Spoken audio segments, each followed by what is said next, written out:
wa ta'ala, salawat dan salam lupa kita panjatkan pada junjungan kita, suri tauladan kita, Nabi besar Rasulullah Muhammad sallallahu alaihi wasallam.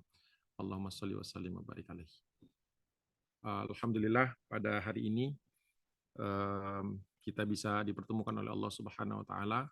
Mudah-mudahan pertemuan ini diberkahi oleh Allah Subhanahu wa taala menjadi taman-taman surga, kita bisa mendapatkan kesemangatan untuk terus melangkahkan kaki kita di sisa usia kita, untuk memperbanyak sebab-sebab Allah ridho kepada kita yang mendatangkan ridho dan mendatangkan maghfirah, mendatangkan ampunan dari Allah Subhanahu wa taala.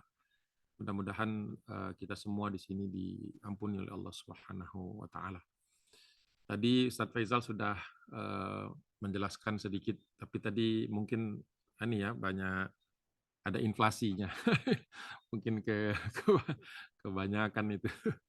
Jadi ya memang tadinya saya tuh tidak berkehendak untuk bikin CV dan sebagainya, tapi karena diminta oleh beberapa orang gitu ya. Jadi saya buatkan itu. Sebenarnya saya tuh kepinginnya Agung Waspodo aja gitu. Nggak usah macam-macam gitu. Bahwa ya kalau ada yang baik diterima, didengar. Kalau ada sesuatu yang mungkin kurang, ya silahkan dikoreksi karena kita semua ini butuh nasihat-nasihatnya untuk selalu berada di jalan Allah yang lurus dan perjalanannya panjang. Mungkin tadi sudah dijelaskan ya memang begitu kondisinya memang agak sedikit zigzag-zigzag gitu ya. Tetapi alhamdulillah segala sesuatu yang terjadi pada diri kita itu sudah ada di Lauhul Mahfuz. Jadi nggak bisa juga kita kondisikan. Kadang-kadang memang begitulah alurnya. Tadi ada disinggung sedikit tentang Minnesota, itu kejadiannya unik sedikit saja. Bahwa saya itu pernah nyasar di Wilson Library itu, kan biasanya saya di lantai 2, lantai 3 ya, yang banyak buku tentang political science ya, dan public policy. Itu entah mungkin karena saya lagi ngelamun atau memang ini saya lebih yakin bahwa itu cara Allah gitu. Saya nyasar sampai ke lantai 5, ya, di liftnya itu, sehingga waktu keluar itu saya langsung aja seperti biasa duduk di corner karena sama semua ya, antara semua lantai itu layoutnya sama. Saya langsung duduk di situ, langsung ke tempat di mana saya biasa ambil buku. Nah ternyata saya kaget loh, kok ini bukunya semuanya bahasa Arab. Yang di depan saya itu Kitabul Ibar. Kitabul Ibar itu kitab penjelasan dari mukaddimahnya Ibnu Khaldun. Duh, apa ini gitu kan? Saya baru ngeh gitu. Setelah saya riset ternyata memang dulu pernah ada Center of Middle East Studies dulu, tetapi karena satu dan lain hal itu ditutup gitu, dan buku-buku itu dipindahkan ke perpustakaan pusat gitu, jadi bukan perpustakaan histori. Nah dari situ jadi saya termenung itu duduk di situ, kenapa gitu sebanyak ini buku-buku dan kitab-kitab yang memang dari dulu sejak awal tuh ya saya hanya membaca terjemahannya saja gitu kan, dan mendapat petua dari Kiai Haji Amang Syafruddin bahwa kalau belajar itu mengandalkan terjemahan saja, pastinya kita akan terpaksa mengambil persepsi dari penerjemah gitu. Jadi memang harus belajar dari bahasa aslinya. Jadi teringat itu, sehingga kemudian akhirnya dari situlah saya kemudian mencari-cari, oh ternyata di University of Minnesota itu ada Arabic gitu, dan saya terus ambil jadi di situ karena ingin ini sebanyak ini bukunya gitu ya, kalau nggak dibaca nih rugi-rugi nih, sayang-sayang gitu ya. Jadi begitu mungkin sedikit sekilas gitu. Jadi apa yang kemudian mendorong saya untuk lebih bersemangat mempelajari sejarah. Dan memang sejarah ini yang paling banyak distorted ya, sehingga umat ini akhirnya ya nggak tahu gitu dari mana dia harus memulai membaca tentang sejarah umatnya sendiri. Nah, itu mungkin salah satu hal yang mungkin bisa menjadi sebuah pelajaran buat saya untuk terus belajar ke depan. Jadi saya tadi pakai video yang lain ini, di samping saya ini saya buatkan dulu, sudah lama saya buatkan ini, mungkin nggak kelihatan kalau begitu. Ini maket 3 dimensi, dulu saya belajar sama Pak Uun Barliansyah di daerah Bang Zul langsung ketawa. Karena Pak Un ini kan termasuk modeler yang mengajari saya membuat maket. Ya, jadi ini saya buat sendiri nih, hand by hand, pieces by pieces. Ini adalah replikanya Konstantinopel ketika tahun 1453 itu difutuhkan oleh Sultan Mehmed, ya, Mehmed Thani bin Murad Thani. Ini saya sengaja buat ini satu persatu gedungnya. Tapi nggak selesai, kelihatan nih sebelah sini nggak selesai, belum selesai. Ini seperti inilah dulu kira-kira Konstantinopel itu. Jadi ini 3 dimensi ya, by the way ini 3 dimensi gitu. Nah, ini ada depth-nya kelihatan kalau dari sini. Dan ini menggunakan ada tiga buku lah untuk membuat ini supaya apa-apa yang mungkin tidak terlihat di tempat lain. Jadi ini termasuk semua gate, semua ininya itu ada ininya, ada rujukannya. Jadi dulu termasuk ini apa namanya kegemaran saya mempelajari membaca tentang sejarah Turki Utsmani. Itu di sebelah kiri saya tadi posisinya. Ini sekarang saya di depan. Baiklah, karena waktu kita pendek, mungkin kurang dari sejam, jadi saya langsung saja kepada versi singkatnya dari Latuf Thahana ini. Saya kasih tambahkan judul rangkumannya. Kalau tadi yang disebarkan kan kejatuhan Konstantinopel sesuai nubuah Nabi Muhammad SAW yang terjadi di era Sultan Mehmed. Jadi bukan berarti hanya di masa itu, tetapi finalnya atau terwujudnya di masa Sultan Mehmed, Sultan Muhammad Al-Fatih kalau di Indonesia itu. Kenapa menggunakan Latuf Thahana? Nanti ini ada kisahnya. Saya full screen dulu ini. Nanti insya Allah filenya saya kasih kalau memang perlu untuk reference atau bacaan. Sebagai sumber itu, oh ya tadi harusnya ke sumber dulu ya, sebentar dulu.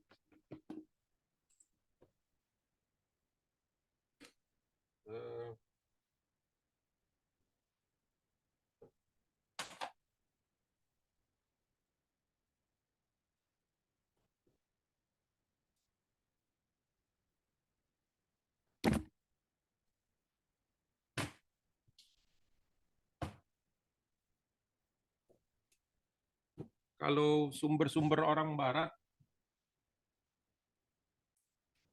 itu biasanya, walaupun sudah banyak yang nulis, biasanya larinya ke sumber-sumber yang cerita-cerita yang aneh-aneh itu, ya tentang pembunuhan, terus macam-macam lagi yang lain yang biasanya difitnahkan kepada para Sultan Turki Utsmani itu biasanya diambil dari buku yang ini nih. Ujungnya pasti ke buku ini. Ya, judulnya sebenarnya ini aslinya tuh bahasa Jerman. Mehmed der Erbauerer und sein Zeit, ya, Weltensturmer einer Zeitenwend. Ini biasanya yang jadi rujukan yang kemudian ceritanya macam-macam tuh di sini termasuk harem dan sebagainya. Ini tulisannya Franz Babinger. Franz Babinger ini Mehmed and the Conqueror and His Time. Jadi buku-buku yang nyeleneh yang beredar sekarang itu hampir semuanya lari ke sini. Hampir semuanya lari ke sini. Nah, sedangkan untuk mengcounternya atau yang lurusnya itu cukup baca buku ini yang sekarang sudah banyak diterjemahkan, tapi edisi seperempatnya, yaitu Osmanli Institutions, ya, History and Institutions yang ditulis oleh Profesor Dr. Mehmet Maksudolu. Ini aslinya yang versi sebelum ini itu adalah Ottoman History based on Osman sources. Sejarah Turki Utsmani berdasarkan sumber-sumber Turki Utsmani. Dengan ini sebenarnya sudah selesai masalah Franz Babinger. Tapi dulu saya lebih dulu kenalannya itu dengan Halil Inalcik, ya. Halil Inalcik ini membantah habis ini dengan makalahnya sekian banyak ini sudah membantah habis Franz Babinger. Ya, jadi di Ottoman Empire, walaupun ini masih tergolong sejarawan yang tidak bisa berbahasa Arab, Halil Inalcik. Sedangkan Mehmet Maksudolu ini yang menguasai sumber-sumber Turki. Halil Inalcik juga, tapi beliau punya nilai plus, beliau juga mengakses sumber sejarah yang berbahasa Arab. Jadi ada 3 buku ini sebagai pembanding. Nah, kalau yang ada waktu untuk membacanya dengan menggunakan Osman Lejah, maka sumber yang sejaman dengan era Sultan Mehmed Fatih itu adalah Tursun Bey. Ini judulnya Tarihi Abul Fath. Sultan Mehmed itu disebut Abul Fath ya. Ini menggunakan ini cetakan lama di Turki juga udah agak susah mencari buku ini. Dia menggunakan bahasa Osman Leja, jadi bukan Turki modern. Jadi kalau dari segi sumber-sumber ini nanti ada 4 buku ini. Ada 4 buku ini yang dihindari, tapi saya beli supaya saya tahu penyelewengannya di mana. Buku ini pembantah pertama karena dulu saya belum punya banyak wawasan. Kemudian dengan buku yang ini terbantahkan semuanya, sumber-sumber yang diangkat itu adalah sumber-sumber yang kalau di dalam ilmu hadis itu yang gharib ya, yang jarang, dan kemudian Tursun Bey ini yang sejaman. Jadi itu nanti supaya nggak bolak-balik bicara tentang ini, tentang sumber. Sekarang kita bisa mulai kajiannya.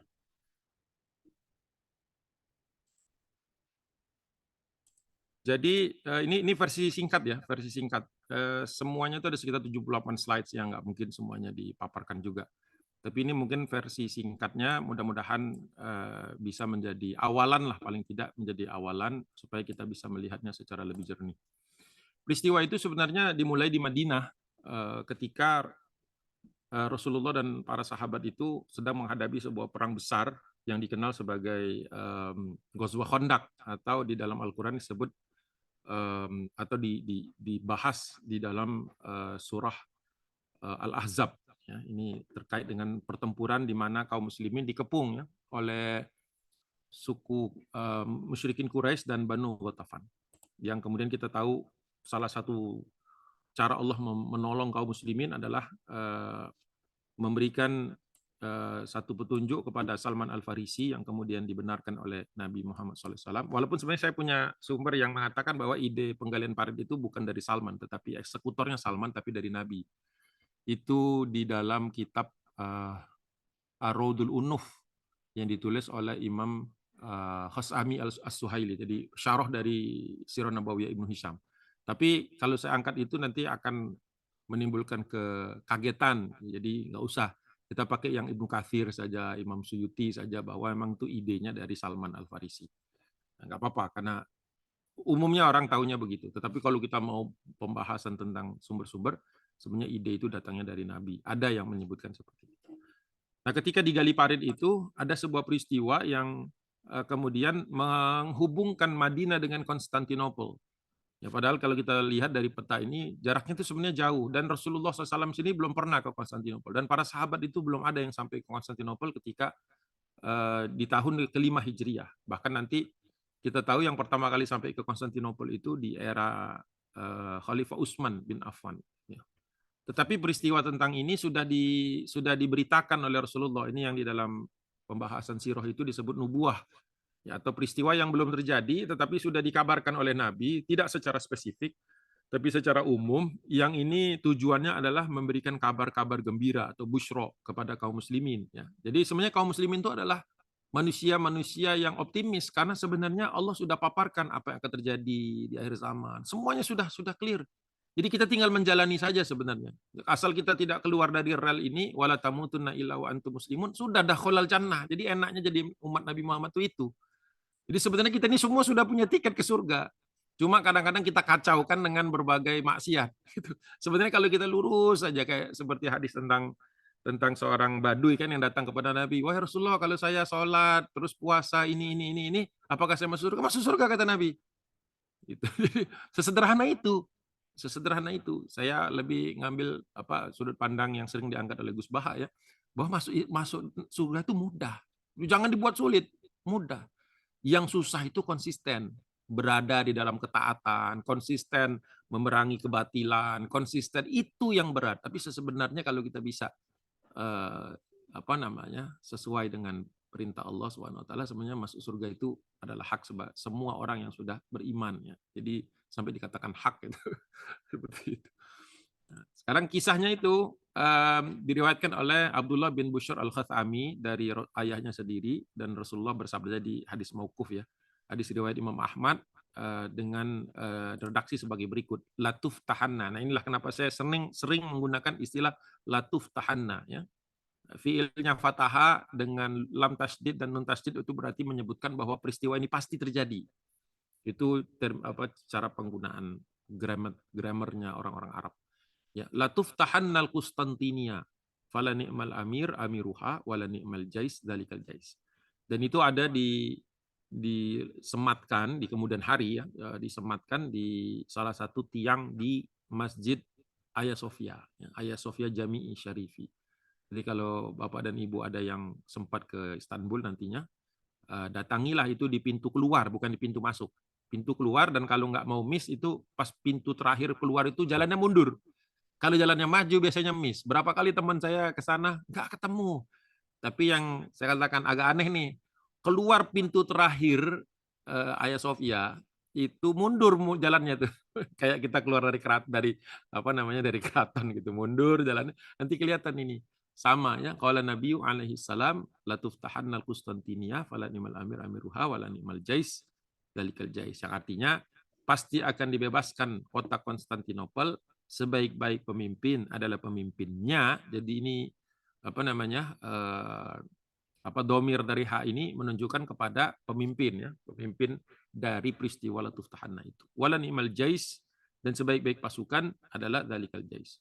Ini kurang shin, ya, kurang 3 titik. Ya. Wala ni'mal jais pakai shin harusnya. Dalikal jais. Maaf. Nih, jadi ini dasarnya sebenarnya. Kalau tadi judulnya itu kan dari mana dalilnya Konstantinopel itu pasti bebas. Nah, inilah dalilnya, salah satunya. Kemudian nanti sahabat kemudian ini apa namanya, bersemangat untuk membebaskan itu karena semua nubuah Nabi itu pastinya benar. Ya, maka para sahabat berbondong-bondong itu, dan titik lajunya itu ada yang dari Beirut, tapi kalau menurut Profesor Dr. Nicoli itu yang juga mendalami tentang sejarah ini mengatakan dari Iskandariyah, dari Mesir, ya. Tapi saya ngambil yang apa namanya, dari Beirut saja. Dari Beirut itu ada beberapa kitab yang menyebutkannya, termasuk Ibnu Katsir menyebutkan dari Beirut. Nah, ini pendaratan pertama itu di Siprus, ya, di Siprus. Kemudian dari situ tepatnya di kota Larnaca. Ini terkait dengan hadis yang diriwayatkan oleh Ummu Haram bintu Milhan, ya, bahwa dia bermimpi, dia rumahnya sempat kedatangan Nabi, Rasulullah minta izin untuk istirahat di berandanya, tertidur, kemudian setelah itu terbangun. Kemudian ditanya sama Ummu Haram, apa yang membuatmu bangun ya Rasulullah? Kata Nabi, nasun min ummati yarkabuna hadzal bahr kal muluki 'alal usrati. Ya. Jadi aku melihat sebagian umatku ada yang berlayar mengarungi lautan selayaknya seperti para muluk, ya, kal muluki, seperti raja-raja yang berdiri di atas singgasananya. Makanya dulu kapal-kapal kaum muslimin itu dibuat sedemikian rupa sehingga mencerminkan hadis ini. Ini diriwayatkan oleh Ummu Haram bintu Milhan. Ini istri dari Ubadah bin Samit, salah seorang ulama di kalangan para sahabat Nabi SAW. Jadi ini phase one untuk sampai ke Konstantinopel itu lewat sini, lewat Siprus dulu. Baru setelah itu fase keduanya ke Rudus atau Rhodes. Rudus itu di zaman Muawiyah bin Abi Sufyan. Muawiyah itu bersama Atikah, itu Amir, istrinya. Di zaman dahulu apa namanya, perjalanan mujahadah, perjalanan perjuangan itu mengikuti Rasul dengan cara apa namanya, mengajak para istri. Karena Rasulullah dulu kalau berangkat berperang itu selalu mengundi para istrinya. Jadi istrinya tuh semuanya kepengen berangkat, seandainya bisa ditampung berangkat semua. Tetapi Rasulullah mengundi mereka, gitu ya. Nah, mengundi mereka. Jadi itu juga para sahabat sering berangkat itu bersama istrinya. Jadi bukan ditinggal di rumah, diajak berjuang fisabilillah. Jadi Ummu Haram juga dengan Ubadah bin Samit. Nah, kemudian Muawiyah dengan Atikah. Nah, hanya saja waktu itu nanti pas di giliran Abu Ayyub, Ummu Ayyubnya sudah meninggal lebih dahulu. Ini fase kedua. Fase ketiga dari Rudus ini, nah, ini lewat Selat Bosforus, Selat Dardanelles, ya, sampai ke Erdek Banderma. Dari Erdek Banderma baru ke Konstantinopel, Konstantinia. Nah, ini eranya Abu Ayyub Al-Ansari. Abu Ayyub Al-Ansari. Makanya kalau ke Istanbul sekarang itu kan biasanya ziarahnya itu ke Ayyub Sultan. Nah, itu kuburan sahabat Nabi yang dikuburkan di Konstantinopel. Ini ada di Al-Bidayah wa Nihayah, dan juga ada di Ibnul Athir, ya, Al-Kamil fit Tarikh, ini ada. Dulu saya termasuk yang pertama mengajak rombongan ke Erdek Banderma. Dulu belum ada itu, sampai rekan-rekan apa namanya, rekan-rekan Turki itu nanya, kenapa kita ke Erdek? Nggak ada nih rombongan Napaktilah sekalipun ke Erdek Banderma. Nah, itu setelah saya kasih tahu ini bacaannya, bahwa ini adalah dulu tempat tinggalnya Abu Ayyub dan para sahabat tabi'in waktu itu, ya, karena sudah banyak sahabat yang meninggal. Itu mereka bermukim di, atau 2 tahun mereka mendirikan tenda di sini, tempat tinggal sementara, untuk mewujudkan hadis latuf tahanna tadi. Itu perjalanannya kira-kira. Ini sebelum zamannya, sebelum zaman Turki Utsmani, ya. Ini masih zaman Khulafaur Rasyidin sampai di sini, sampai Larnaca. Kemudian Muawiyah ini eranya Daulah Umayyah atau Umayyah, ya, Umayyah istilahnya. Abu Ayyub Al-Ansari ini juga di era Umayyah. Nanti terakhir misi ke Konstantinopel itu ditarik mundur di zaman Umar bin Abdul Aziz. Umar bin Abdul Aziz, ya, itu terakhir Konstantinopel. Baru nanti di zaman Turki Utsmani baru ada apa namanya, kesemangatan lagi untuk mewujudkannya. Jadi ini kira-kira sejarahnya, ya. Jadi bagi yang mau bikin semacam travel plan nih, kunjungi Siprus, kunjungi Rudus, dan kalau Erdek Banderma gampang, dari apa namanya, dari Istanbul saja gampang ini datang ke sini, ya. Kalau Rudus ini wilayah Yunani, jadi harus pakai visa Schengen. Siprus ini karena Siprus bagian selatan juga bagian dari harus menggunakan visa Schengen juga, atau visa Eropa, ya.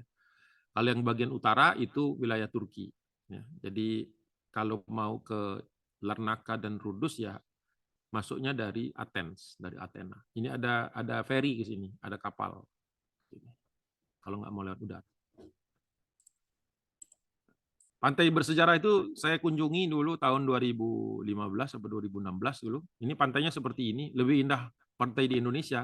Hanya saja dulu Abu Ayyub pernah mampir di sini, jadi ya memang jadi spesial lah kalau buat saya, karena pantai ini bersejarah. Ada sahabat Nabi yang mengarungi sampai ke sini. Abu Ayyub Al-Ansari ketika datang ke luar dinding Konstantinopel itu sudah usia 96 tahun. 47 tahun ketika dia berbaiat kepada Nabi, masuk Islam, kemudian 49 tahun kehidupannya, sampai beliau kemudian syahid di tahun di usia 96 tahun. Ada di Tarikh At-Tabari dan di Tafsir Ibnu Katsir juga. Ini pembahasan tentang ini ada. Ya.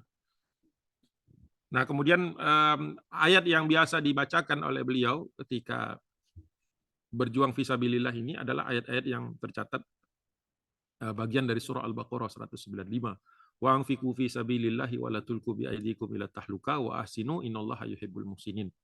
Maka berinfaklah kalian di jalan Allah, akan tetapi janganlah kalian menjerumuskan diri sendiri dalam kebinasaan. Jadi waktu itu kalau orang-orang yang tidak punya harta, tidak meninggalkan harta untuk keluarga yang ditinggalkan, itu dilarang untuk berjihad fisabilillah. Begitulah hebatnya, idealnya Islam. Jadi berjuang fisabilillah itu bukan meninggalkan keluarga dalam keadaan miskin, ya. Jadi adanya keseimbangan antara berjuang di jalan Allah dan nafkah yang menjadi tanggung jawab. Wahsinu, dan berbuat baiklah, innallaha yuhibbul muhsinin. Jadi Allah senang dan cinta kepada orang-orang yang mampu berbuat baik. Nah, di sini yang disebut dengan hasan di sini adalah seimbang antara jihad fisabilillah dengan nafkah kepada keluarga. Itu kajian fikihnya di Ibnu Rushd, ya, di Bidayatul Mujtahid, bahwa ketika Allah menceritakan, mengisahkan tentang adanya kewajiban berjihad dan kewajiban maliyah, kemudian dikaitkan dengan kalimat hasan, wa ahsinu innallaha yuhibbul muhsinin, maka harus seimbang antara keduanya. Abu Ayyub ketika sedang menyaksikan berbagai anak muda yang itu begitu semangat untuk mewujudkan hadis Nabi tadi, mengingatkan, ya, bahwa kami itu nahnu a'lamu bihadhil ayah, kata Abu Ayyub, kami dulu sebenarnya ayat ini turun ketika saya masih hidup, ya, ketika Rasulullah masih ada dan saya masih ada di tengah-tengah Rasulullah, dan kami memahami ayat ini, innaman nuzilat fina, dan ini sebenarnya diturunkan untuk menegur kami. Aslinya asbabun nuzul dari ayat ini adalah dulu sebagian kaum Ansor itu merasa sudah banyak jasanya sehingga minta izin kepada Nabi untuk tidak berjuang fisabilillah, maka turun ayat ini. Jadi sebenarnya ayat ini mendorong orang-orang untuk terus berjuang fisabilillah sekaligus tidak meninggalkan kewajiban nafkah dia sebagai seorang laki-laki. Itu menarik kalau sampai ke tafsir-tafsirnya ya. Jadi Abu Ayyub itu banyak juga, sayangnya nggak ada manakibnya ya. Kalau Bunda Aisyah, saya punya kitab manakib Aisyah. Tapi Abu Ayyub tuh nggak ada yang ngumpulin ya. Kalau ada yang ngumpulin menarik tuh hadis-hadis yang diriwayatkan oleh Abu Ayyub. Karena yang saya tahu yang beliau sampaikan juga itu yang apa namanya, man kana yu'minu billahi wal yaumil akhir falyakul khairan aw liyasmut. Nah, itu salah satu. Atau ini man kana yu'minu billahi wal yaumil akhir apa fal yukrim dhaifahu, yang memuliakan tamu. Itu juga dari Abu Ayyub. Baik, lanjutnya. Ini peta ini yang saya tunjukkan tadi. Ini saya ambil perspektif dari bird's eye view dari atas gitu ya. Saya ingin menggambarkannya sebagai berikut. Nah, ini makam Abu Ayyub tuh kurang lebih lokasinya di sini. Jadi kalau kita ke Istanbul sekarang, itu Ayyub Sultan itu wilayahnya di sini, dekat tebing Pierloti. Itu biasanya orang-orang yang nggak tahu tuh ke sana cuma untuk minum teh aja di sore hari. Memang pemandangannya memang ajaib gitu, bagus gitu. Tapi kalau mereka sebelum ke Pierloti itu jalan sedikit di bawah, itu ada makamnya Abu Ayyub Al-Ansari. Itu lebih berharga dari 1000 teh. Atau semua teh.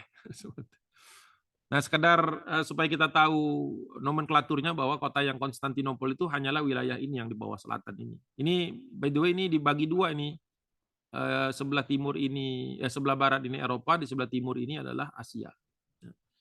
Ini istilah untuk Galata atau Perak, kemudian Konstantinopel. Kalau sekarang ini baik Galata maupun Konstantinopel, dua-duanya Istanbul. Bahkan yang di sisi Asia juga apa namanya, disebut Istanbul juga ya, Greater Istanbul ya.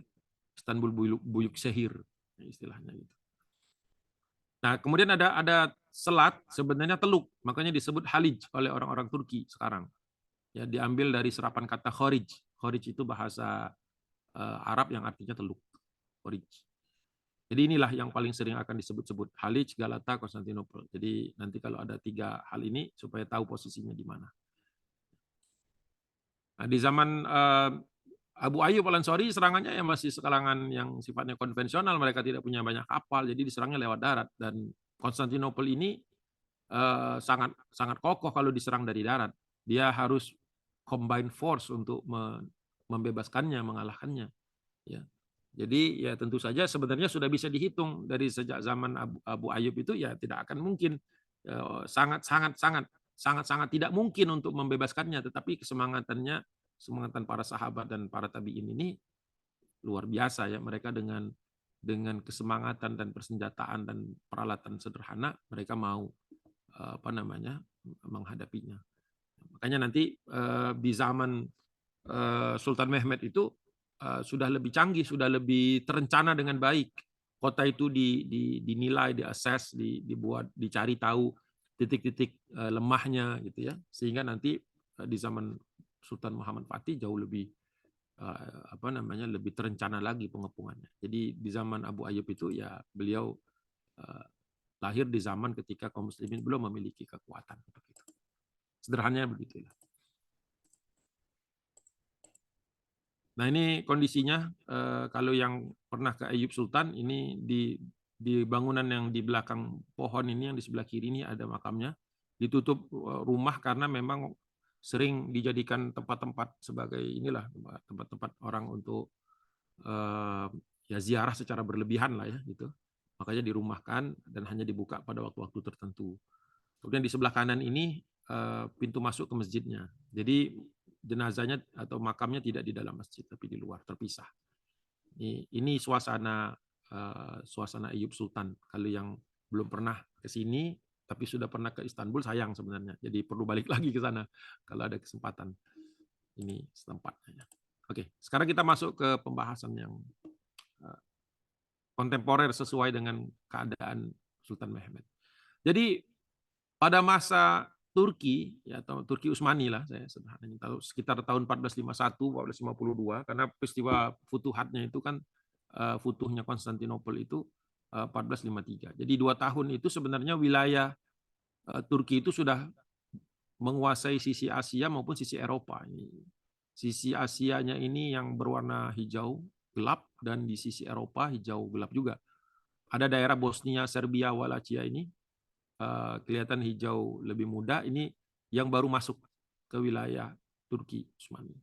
Jadi Konstantinopel itu sebenarnya sudah sangat terkunci dari kedua sisi, dari sisi Eropa maupun dari sisi Asia, Anadolu maupun Rum. Ya. Itu sudah terkunci sebenarnya. Termasuk Selat Dardanelles itu juga sudah berada di tangan Turki Utsmani. Jadi secara geopolitik sebenarnya ini apa namanya, kalaupun ada yang bisa membantu Konstantinopel itu kekuatannya sangat kecil, dan semuanya sudah didekati oleh Sultan Mehmed, termasuk kalau yang membangkang itu ya dikepung juga. Jadi pengepungan Konstantinopel itu seiring dengan pengepungan kota-kota lain yang berpotensi membantunya. Sampai seperti itu usahanya. Ya jauh dibanding eranya Abu Ayyub. Ya. Kemudian Trebizond ini di sini. Kalau yang tadi Morea, Morea ini daerah Yunani sekarang. Kalau Trebizond ini sekarang Turki. Ya. Kemudian Mangup ini di daerah apa namanya, di daerah Crimea. Crimea itu kalau sekarang sempat bagian dari Ukraina ya, sebelum direbut oleh Rusia. Kemudian Athena sendiri sebenarnya sudah merupakan vasal bagi Turki. Jadi Athens sendiri tidak bisa memberi bantuan kepada Konstantinopel. Kemudian Epirus ini terlalu jauh untuk memberikan bantuan. Albania waktu itu dalam proses Islamisasi, jadi juga tidak berpotensi untuk memberikan bantuan. Serbia waktu itu malah justru sekutunya atau masuk di dalam vasalnya Utsmani. Kemudian Wallachia juga seperti itu. Jadi kalau ada orang yang mengatakan Konstantinopel kenapa nggak dibantu sama Serbia ya? Ya gimana mau bantu, orang Serbia sendiri bagian dari Turki Utsmani. Kemudian kepulauan-kepulauan Aegean ini ya, Lesbos dan sebagainya itu sudah merupakan wilayah Turki juga. Karaman walaupun berbeda dengan Turki Utsmani tetapi sama-sama Turki. Maksudnya sukunya Turki. Kastamonu juga seperti itu. Jadi beginilah kira-kira major powers di sekitar ini. Satu-satunya yang mungkin bisa merusak, mengganggu rencana pembebasan Konstantinopel itu hanyalah Hungaria. Ya, Hungaria yang memang masih bermusuhan waktu itu, dan posisinya sebenarnya bisa memberikan bantuan, tapi mereka terhalang karena Sungai Danube, ya, Tuna kalau kata orang Turki, Tuna Nehri. Makanya ada ininya, ada lagunya itu, Tuna Nehri. Itu Tuna Nehri itu dikuasai sudah nih. Dari muaranya sampai Belgrade ini sudah dikuasai Turki. Jadi Hungaria tidak akan bisa memberikan bantuan lewat laut, kalau lewat darat lebih impossible lagi. Jadi sebenarnya Konstantinopel itu kalau Profesor Halil Najik mengatakan sebenarnya buah dari puluhan tahun rencana matang lintas generasi.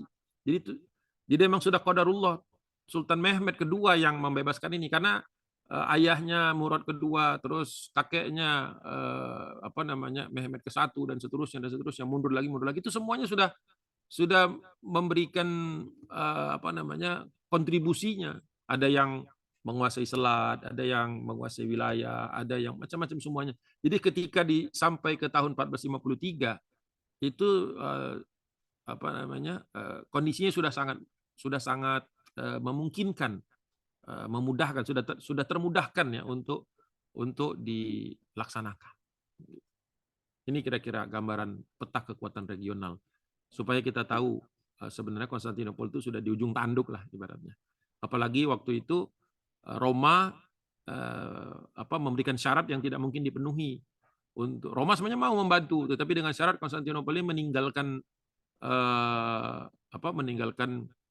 Ortodoks, ya, Kristen Ortodoks, dan masuk kepada bentuk Nasrani Katolik ya, karena Roma itu membawa Katolik. Itu ditentang habis-habisan oleh penduduk Konstantinopel.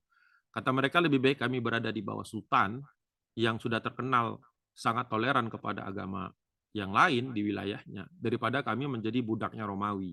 Gitu. Jadi ada ungkapan-ungkapan seperti itu. Nah ini Konstantinopelnya di sini bagi yang mungkin belum terbiasa melihat di mana Konstantinopel antara Asia dan Afrika. Antara Asia dan Eropa, maaf. Asia Afrika tadi karena lagi ngomongin tentang sejarah Bandung 1955 ya, konferensi Asia Afrika, jadi ke bawah-bawah. Ini yang persaingan dagang nggak perlu kalau ini, kecuali kita mau bahas lebih rumit lagi, nggak perlu. Konstantinopel di sini ini apa namanya letak ya. Ibu kota Turki Utsmani itu pernah di bursa, ya. Kemudian apa namanya mereka menyeberang ke apa namanya nih ke Rumelia. Mereka menyebutnya tanah Eropa itu Rumelia. Rum itu Romawi, Eli itu tempat tinggal, Rumelia. Jadi Rumeli itu tanahnya Romawi. Jadi semua Eropa itu disebut Rumeli. Kalau Anadolu itu Asia. Yang kita sebut sebagai kalau masih SMP dulu nyebutnya Asia Minor ya, Asia Minor. Nah, kemudian ibu kotanya dipindahkan ke Edirne. Dipindahkan dari Bursa ke Edirne. Ini hanya bangsa-bangsa yang petarung nih yang berani mindahin ibu kota. Di Indonesia ini bagus juga mau mindahin ibu kota. Mungkin mau jadi bangsa petarung. Mudah-mudahan ya. Jadi nggak jadi bangsa lembek. Jadi Bursa itu dipindahkan ke Edirne dengan satu purpose. Agar memudahkan konsolidasi wilayah, agar mewujudkan pembebasan Konstantinopel. Jadi pindah ibu kotanya itu bukan karena banyak pengusaha yang nyuruh pindah gitu, bukan karena bisnis gitu. Tapi kenapa kota Bursa itu yang sebenarnya sudah sangat bagus, sangat mapan ya, mudah dipertahankan. Kenapa dipindahkan ke Edirne? Karena dari situ lebih mudah untuk membebaskan Konstantinopel. Kalau orang lain kan bikin ibu kota itu, kalau teori pembuatan ibu kota itu kan sedalam-dalamnya, setengah-tengahnya supaya bisa dipertahankan dengan mudah dan musuh susah untuk mencapainya, misalnya gitu kira-kira kan. Nah, tapi ini malah ibu kotanya dipindahkan ke dekat daerah musuh. Jadi ini pemindahan Bursa ke Edirne ini sendiri merupakan salah satu fenomena sejarah. Nah, dari situlah kemudian perluasan wilayah sehingga dua selat yang biasanya disebut dalam sejarah sebagai pintu masuknya Konstantinopel itu sudah dikuasai. Jadi Selat Bosforus dikuasai oleh Turki walaupun baru sisi sebelah timur, sedangkan Selat Dardanelles itu nantinya kedua sisinya berhasil dikuasai. Ini ada dua benteng Anadolu Hisar sama Jimenlik. Ini benteng-benteng saya sebut ini saya sempat datangi sudah dalam beberapa kali napak tilas ya. Jadi seperti visualisasinya itu bisa kita pahami kenapa tempat-tempat itu yang dipilih ya, karena memang strategis. Nah, barulah kemudian nanti Edirne menjadi pusat pemerintahan dan kemudian Konstantinopel ini ya seperti sudah terkunci.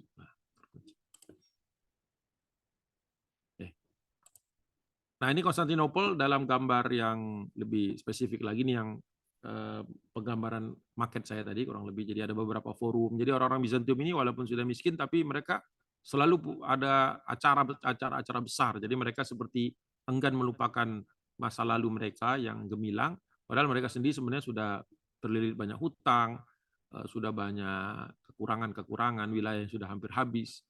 Dan bahkan banyak orang yang miskin dan kelaparan di kota tersebut. Sehingga nanti memudahkan Turki Utsmani untuk membebaskannya.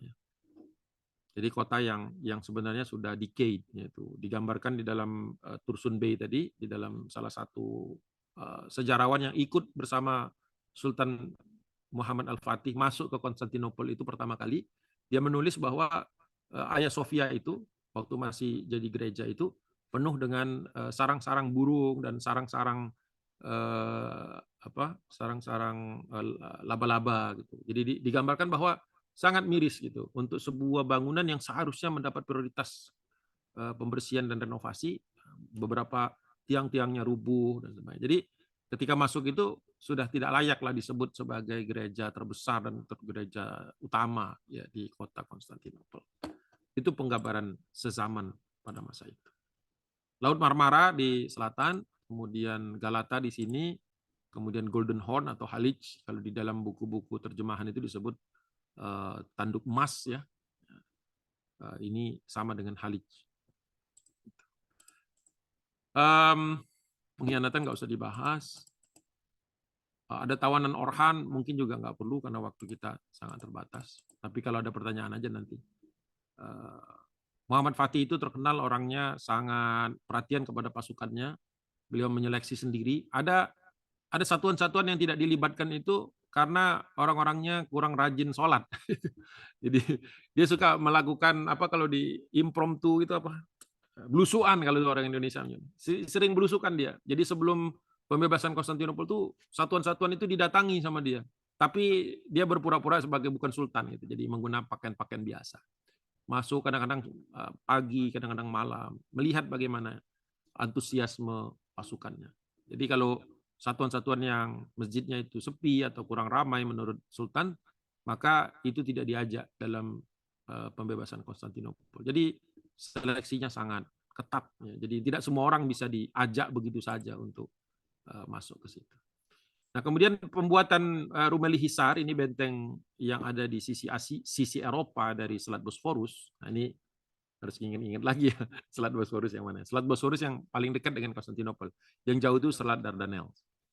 Nah, itu dibangun dalam waktu cepat ini, termasuk kalau yang senang project planning tuh mungkin bisa menjadi bahan artikel ini. Bagaimana mungkin benteng yang biasanya sekelas ini tuh biasanya butuh 2 tahun bisa diselesaikan dalam waktu 4 bulan. Dengan cara batu-batunya sudah dipotong di tempat lain. Jadi sudah kayak kanban gitu sistemnya. Didatangkan, langsung dipasang, datangkan, langsung dipasang. Di-cut-nya di tempat lain. Dipotongnya batu itu. Jadi dia sudah punya blueprint-nya di mana gitu. Nah, kemudian batu-batu itu sudah dinomerin. Jadi ketika sampai ke sana tinggal dipasang, kayak kita masang Lego gitu. Kan Lego itu kan sudah precast gitu ya, sudah dibentuk sebelumnya gitu. Seperti itu. Banyak yang nggak tahu bahwa benteng ini hanya butuh waktu 4 bulan. Dan ternyata setelah dibangunnya benteng Rumeli Hisar ini, Rumeli Hisare ini mempercepat proses pembebasan atau mengalahkan Konstantinopel. Ini biasa kalau saya ke sana ke Istanbul selalu mengajak rombongan untuk mewisatai spot ini sambil menjelaskan. Mungkin kita nggak nyangka nih, wah segede gini bisa selesai dalam 4 bulan. Sekarang aja mungkin belum tentu itu bisa 4 bulan. Ya, itulah menarik. Utamanya sebenarnya untuk menutup selat itu sehingga tidak ada kapal-kapal yang berani menerobos. Maaf ini sedikit promosi. Fotonya nggak ada yang lain. Disebut dengan Boas Keshen, ya Boas Keshen itu pencekik jalur. Jadi Konstantinopel itu sebenarnya sangat berharap masuknya bantuan dari utara, tetapi dengan adanya benteng Rumeli Hisar ini maka bantuan yang bisa datang dari utara itu pupus ya karena sudah di-cut. Jadi akhirnya mereka hanya bisa mengandalkan apa yang mereka miliki di dalam kota saja. Dan itu sudah diperhitungkan oleh Sultan Mehmed dari melihat berapa banyak konsumsi yang mereka habiskan. Jadi penelitiannya itu sangat detail. Banyak mata-mata ya intelijen Turki itu yang keluar masuk di Konstantinopel itu berpura-pura sebagai pedagang untuk melihat lumbungnya sekian banyak, terus makanannya sekian banyak, pasukan yang bertahan sekian banyak. Sehingga bisa dihitung. Mehmed itu sampai punya di Tursun B disebutkan bahwa dia punya catatan yang memperkirakan sebenarnya benteng ini tidak akan bisa bertahan kalau dikepung benar dengan baik, tidak bisa bertahan lebih dari 2 bulan. 3 bulan maksimum. Makanya dia membawa provision, membawa bekal untuk pasukan itu selama 6 bulan. Itu kan luar biasa gitu. Bisa merencanakan sampai sedetail itu. Ya, jadi bukan seorang yang visi gitu, bukan yang aku datang, aku lihat, aku menang gitu, tetapi punya perencanaan yang sangat teliti gitu ya. Walaupun tentu ada kendala-kendala ada, tapi saya tidak fokus pada kendala-kendala. Itu perlu waktu 2-3 kali pertemuan. Ya. Intinya kapal ini juga menerapkan sistem pertahanan modern di mana meriamnya itu bukan di atas bukit, bukan di atas menara, tetapi justru di waterline ya, di batas permukaan air.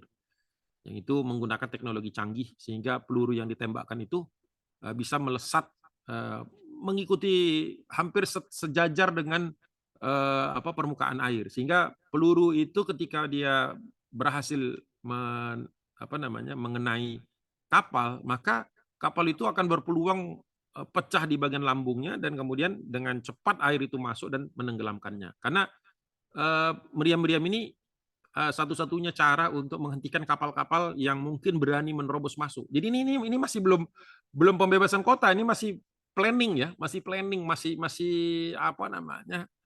menutup peluang-peluang terjadinya kegagalan.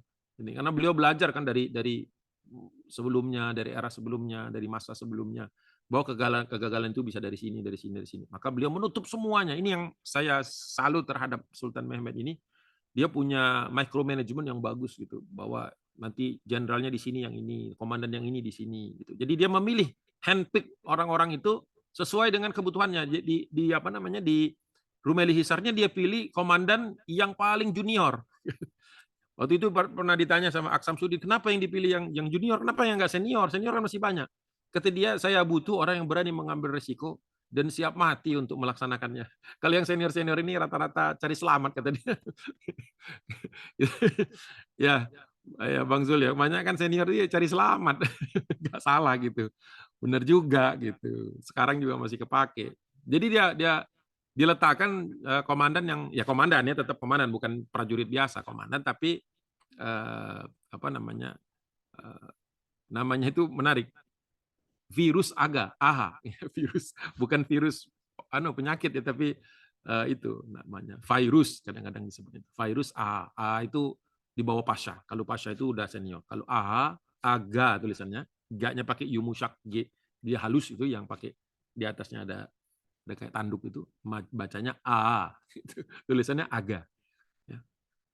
Virus A itu yang dia pilih handpick gitu, dan hanya 500 orang dan semuanya yang nggak punya keluarga. Jadi kadang-kadang benteng ini disebut benteng bujangan gitu.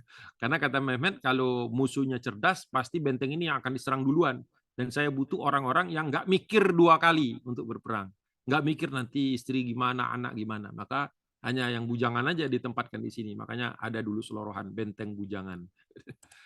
Nah, itu cerita-cerita folklore lah ya, tidak seluruhnya mungkin bisa dibenarkan. Tapi menarik hal tersebut. Oke, nah sekarang bagaimana pengerahan meriam? Karena waktu itu benteng Konstantinopel ini termasuk grade A ya, mungkin level 1 lah, yang paling elit di seluruh dunia dengan sistem perbentengan pada masa itu. Tapi sebelum Vauban ya, sebelum era Vauban. Jadi bentengnya belum yang zigzag-zigzag, tapi termasuk yang paling kuat pada saat itu. Dan belum ada benteng yang secara sejarah militer dunia, belum ada benteng satupun yang bisa dijatuhkan dengan meriam. Jadi Sultan Mehmed ini selalu banyak ya, the first juga ya, the first to use apa namanya huge cannons, the first to apa namanya to liberate a city gitu kan, using cannons ya, macam-macam banyak the firstnya beliau itu. Ya, bisa dilihat di buku-buku, banyak sih buku-buku Osprey ini, buku-buku Osprey sejarah ini, kalau bahas tentang Turki Utsmani itu detail-detail seperti itu. Itu nggak cukup waktu kita kalau sampai semuanya. Tapi saya gambarkan aja dulu secara umum. Berangkat tanggal 23 Maret, titik kumpulnya 4 km dari Konstantinopel. Kapal bantuan dari Paus dan Genoa hancur dihantam badai di Chios dan seterusnya. Ya kira-kira penggambarannya seperti itu. Jadi bukan mudah untuk mengerahkan. Nah, ini babak 1, 6, 7 April. Pasukan Turki sudah mengepung di bagian luar Konstantinopel. Berlapis-lapis. Ya. Kalau mau lihat penggambarannya paling bagus di Istanbul sekarang ada Museum Panorama. Ya. Kalau yang sudah pernah ke Museum Panorama 1453, itu kita museumnya itu interaktif lah, bagus lah. Jadi kita bisa berada di bawah ke tengah-tengah peristiwa itu. Jadi kalau ada yang sempat ke Istanbul nanti minta diantarkan ke Museum Panorama 1453. Itu bisa menggambarkan dengan detail ya. Tapi sekarang cukuplah kita tahu bahwa sudah dikepung lewat barat. Karena ini jalur yang paling langsung bisa masuk. Ada unsur-unsur psikologis juga dalam peperangan itu, kalau menurut Profesor David Nicoli, bahwa Turki menggunakan mehter, menggunakan band militer gitu, untuk memekakkan telinga lawan. Jadi band itu bisa ditabuh untuk menyemangati pasukan, tapi bisa dipakai dengan cara-cara tertentu untuk memekakkan telinga lawan. Ini berarti menggunakan akustiknya, teknologi akustik. Itu kalau kita lihat di catatan-catatan sejarawan Bizantium di masa akhir ini, ketika mereka sedang dikepung itu, mereka kesulitan memberikan pesan kepada komandan-komandan sepanjang dinding Konstantinopel itu, susah memberikan pesan yang efektif karena Turki itu kalau nyerang itu selalu menggunakan alat-alat musik untuk mengacaukan lawan. Jadi musik itu diarahkan ke dinding lawan dan ditabuh keras-keras. Jadi ada tim yang nggak perang tapi menabuh alat-alat saja. Dan itu memekakkan telinga di lawan. Memekakkan telinga jadi orang nggak bisa koordinasi. Itu sudah ya udah itu apa namanya psychology warfare, itu udah perang psikologis ya. Dan di barisan kaum muslimin, di barisan Turki Utsmani ada yang namanya disebut dengan perwira disiplin lah gitu. Kalau sekarang mungkin PM gitu ya. Nah, ini disebutnya Cawus. Ini yang telat sholat gitu-gitu, yang masih judi gitu, kadang-kadang suka ditemukan satu dua, terus yang macam-macam melakukan maksiat-maksiat yang lain itu mendapatkan derak, ya, dicambuk gitu langsung oleh Cawus ini. Jadi ya memang pasukan Turki kan tidak semuanya soleh gitu, ada juga yang inilah yang nakal-nakal. Nah itu diluruskan dengan Cawus ini. Jadi ada pasukan khusus ya, untuk memeriksa barisan gitu ya. Jadi kalau lagi apel, lagi apa, lagi ini, lagi itu. Jadi memastikan semua pasukan itu ada di tempatnya. Dan ini tidak kurang dari 25.000 pasukan pendisiplinnya ini. Luar biasa. Nah, seperti ini kira-kira gambarannya Bapak dan Ibu yang dirahmati Allah. Benteng Turki, benteng Konstantinopel itu 3 baris, 3 lapis. Ya, benteng yang pertama ini disebut dengan antara lapis pertama dengan kedua ini disebut peribolos. Kemudian dari lapis kedua ke yang luar ini Parathekion. Kemudian di luar itu ada Maut, ada kali gitu, ada kali. Nah, ini kali inilah yang kemudian menjadi barisan pertama. Jadi orang kalau mau menembus Konstantinopel itu harus melewati 3 barrier ini. Bisa melewati kanal ini, kemudian melewati Parathekion, kemudian kalau diasumsikan masih hidup dia harus naik sekitar 15 meter ini tingginya atau 20 meter tingginya untuk masuk ke Peribolos. Setelah itu dia harus berjuang lagi naik lagi. Ya. Baru bisa sampai ke dalam kota. Ini gambar dari samping, ini gambar 3 dimensinya. Tapi yang sekarang tersisa kalau bagian luar ini rata-rata sudah diuruk ini, sudah jadi taman ini, taman-taman ini. Yang Parathekion masih banyak bisa kita datangi. Peribolos ada beberapa daerah yang tidak bisa kita datangi karena masih under construction. Oh ya, perlu diketahui bahwa benteng ini kan setelah kotanya dibebaskan, itu tidak semua benteng ini langsung direparasi karena kerusakannya begitu besar karena dihantam oleh meriam-meriam itu. Jadi cukup lama ya untuk memperbaikinya. Nah, ini kira-kira penggambaran dari David Nicoli bahwa kaum muslimin pada waktu itu ini bisa dilihat ini di berbagai suku, nggak semuanya Turki dari pakaiannya ya. Ada orang Turki, ada yang ini kalau kita lihat ini dari pakaian ini khas Serbia ini atau khas Eropa ini. Jadi tidak semuanya muslim juga. Ini menunjukkan bahwa pasukan Turki Utsmani itu majemuk. Ya, dan meriamnya belum menggunakan roda. Jadi ya kekuatan manusia lah ini ditarik ya untuk ditempatkan di sini. Nah, itu benteng di sebelah sana. Ini artileri terbesar dunia pada saat itu. Jadi selang-seling dengan yang kecil. Kalau yang besar ini untuk merobohkan dinding, kalau yang kecil-kecil ini biasanya ditembakkan lebih dahulu untuk atau lebih akhir untuk memastikan agar dinding-dinding yang jebol itu tidak langsung ditutup. Kan perangnya itu unik ya. Jadi ketika peluru ini berhasil mengenai bagian dari dinding dan menghancurkannya, dari pihak Bizantium itu langsung ada pasukan khusus yang tugasnya itu adalah menutup kembali itu ya, segera memberi batu dan semua. Nah, ini biasanya meriam-meriam kecil ini yang bermain. Jadi mereka menembakkan butiran-butiran peluru yang kecil-kecil itu supaya orang-orang yang tugasnya memperbaiki daerah bagian-bagian yang jebol itu agar mereka nggak berani keluar tuh. Ya, jadi menarik itu kok kerjasamanya luar biasa.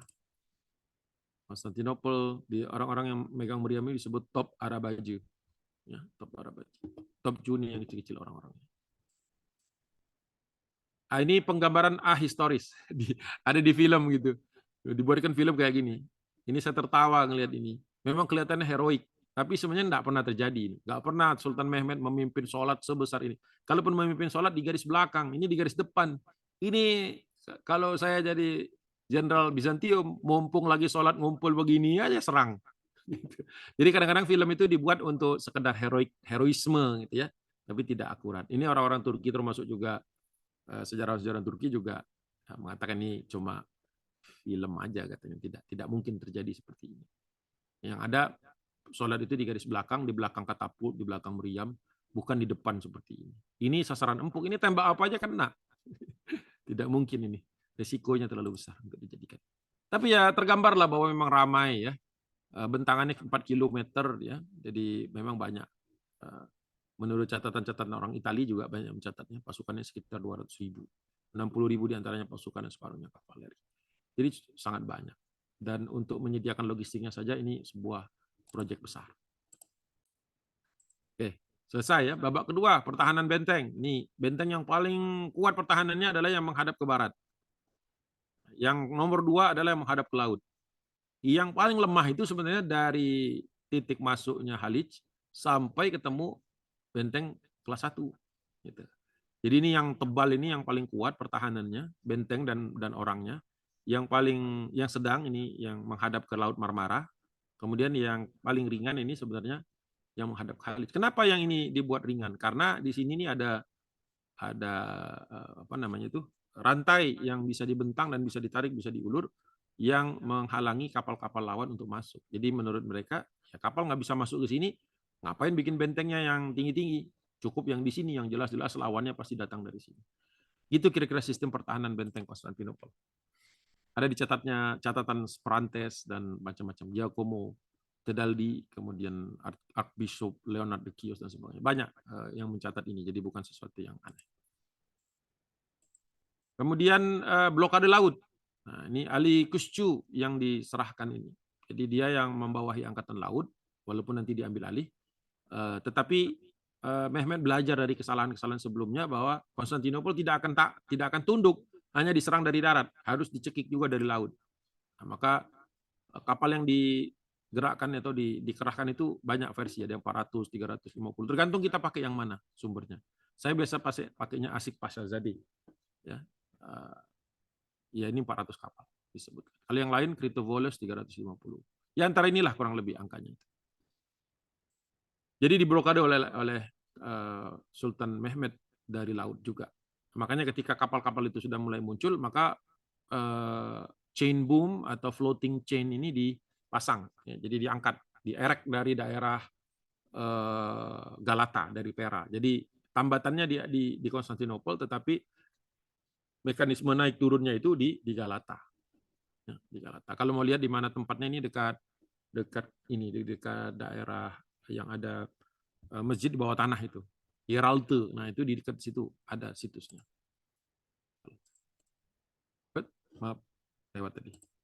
Nah ini seperti ini penggambarannya.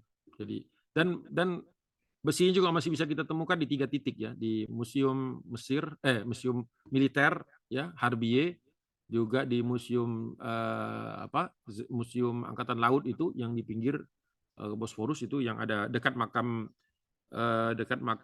siapa tuh admiralnya, lupa. Itu di situ ada satu, dan satunya lagi ada di Museum Istanbul. Tapi saya yang ketiga itu belum pernah ketemu, belum pernah sempat menemukan. Kalau yang 2 saya pernah lihat secara langsung. Jadi besar lantainya itu. Nah, babak ketiga pengepungan Galata. Walaupun Galata itu sebenarnya netral pada waktu itu, tetapi Mehmed tidak mau ngambil peluang. Jadi pengepungan itu 3 bagian. 1 darat, 2 laut, 3 darat tapi khusus memblokade Galata. Kalau memblokade dari laut kan nggak bisa karena tertutup dengan rantai tadi. Ini sangat kompleks di zaman itu ya, belum ada alat-alat komunikasi canggih. Jadi semuanya harus dilakukan secara manual. Ya. Koordinasinya juga secara visual. Ya. Tetapi inilah upaya-upaya kaum muslimin dari satu hadis itu saja. Nah, kemudian penggunaan meriam di sini berapa kali ditembakkan tetapi tidak efektif. Ternyata setelah dibuka lagi manualnya, ternyata waktu nembak itu nggak baca manual. Itu ditemukan data bahwa yang mendesainnya itu kan bukan orang Turki ya, aslinya itu Orban ya, ada orang Hungaria. Nah ternyata di dalam manualnya itu, manuskripnya itu ditemukan data. Ini menarik dari penelitian Prof. Gabor Agoston di buku Guns for the Sultans, itu menarik ditemukan bahwa data bahwa untuk nembakkan itu perlu teknik juga. Ternyata meriam itu bukan ditembakkan satu gini, tetapi 3 meriam ditembakkan di satu section. Kan benteng ini jadi kokoh kan karena ada menara-menara ini. Menara ini kan double fungsi ya. Fungsi pertamanya adalah sebagai titik pertahanan. Fungsi keduanya adalah untuk menjaga supaya benteng di antara kedua tower ini, di antara 2 menara ini bisa kokoh. Maka ditembaknya itu 3-3-nya ditembakkan pada section yang sama, baru kemudian dengan meriam yang top Shahi itu yang besar itu satu untuk menghantamnya. Jadi dibuat 3 titik yang lemah dulu, baru dihantam dengan kaliber terbesar, barulah jebol. Jadi ternyata alih alih teknologi itu perlu ya, penting. Jadi setelah ditembak berkali-kali, kenapa gitu nggak efektif gitu kan? Nah, ternyata dicari lagi, karena Orbannya itu kan mati ya, mati dalam salah satu eksperimen penembakan meriam, karena Mehmet punya punya ini punya quality control yang tinggi, harus meningkat meningkat meningkat, akhirnya terjadi accident, jadi kecelakaan, meledak dan kemudian dia mati. Alhamdulillah para engineer Turki itu sudah belajar, jadi meneruskan casting iron-nya itu, membuat kembali cetakan meriam itu bisa dilakukan oleh ilmuwan-ilmuwan teknisi-teknisi Turki. Ya. Kalau enggak tuh berabe juga tuh, otaknya mati, sedangkan ahli teknologinya belum. Jadi ternyata ini masih banyak yang belum kita baca ya, masih banyak yang belum kita ketahui. Kita pikir semudah itu membebaskan kota besar, ternyata tidak. Nah ini yang di nih di apa namanya Khairuddin Barbaros. Nah itu di dekat makamnya Barbarossa, Khairuddin Barbarossa atau Barbaros, itu ada museum museum kelautan. Nah di situ ada bagian dari rantai tersebut. Ya. Khalifah Utsman bin Affan pernah menyebutkan bahwa di dalam kitab Al-Bidayah wa Nihayah Ibnu Katsir, innal Qustantiniyata innama taftaha min kibalil bahri. Maaf saya belum tuliskan Arabnya tadi, agak keburu-buru. Jadi ya kurang lebih seperti ini, bahwa Konstantinopel itu tidak akan bisa ditaklukkan kecuali juga dikepung atau di approach ya melalui laut, melalui kelautan. Lumayan kan bacaan Sultan Mehmed ini, dia seorang yang suka membaca gitu. Jadi dia mempelajari apa-apa yang terjadi di masa lampau dan dia manfaatkan. Maaf ini foto sendiri lagi. Ini kurang lebih seperti itu. Baru terjadi perang laut. Nah, di perang laut biasalah mencoba menerobos tapi tidak berhasil. Kemudian dilawan juga oleh angkatan laut. Jadi angkatan laut Bizantium itu masuk. Jadi ketika Turki datang dalam jumlah yang lebih besar, mereka bersembunyi di belakang rantai tadi. Tetapi ketika kapal-kapal itu menyerang rantai, mereka bertempur ya di laut, di Selat Haliç itu. Jadi sebenarnya Selat Haliç itu makam bagi banyak syuhada juga. Bukan hanya yang di daratan yang meninggal kan, tetapi juga mereka yang tenggelam di lautan itu juga yang syahid. Jadi Muara Haliç itu sebenarnya kalau bisa dikasih tanda gitu bahwa dulu para mujahid itu banyak yang wafat di situ. Itu babak lautnya. Kemudian sempat ada bantuan kapal sempat ada yang lolos dari Dardanelles, jadi memberikan bantuan. Nah ini yang mempercepat Futuhat nantinya. Kapal itu berusaha dicegat ya, serangan malam hari ini juga kombinasi di darat. Nah, kemudian kapal-kapal ini ternyata sempat bertempur di laut, ya. Tapi angin waktu itu karena masih menggunakan layar, angin tidak menguntungkan bagi kapal yang berada di utara.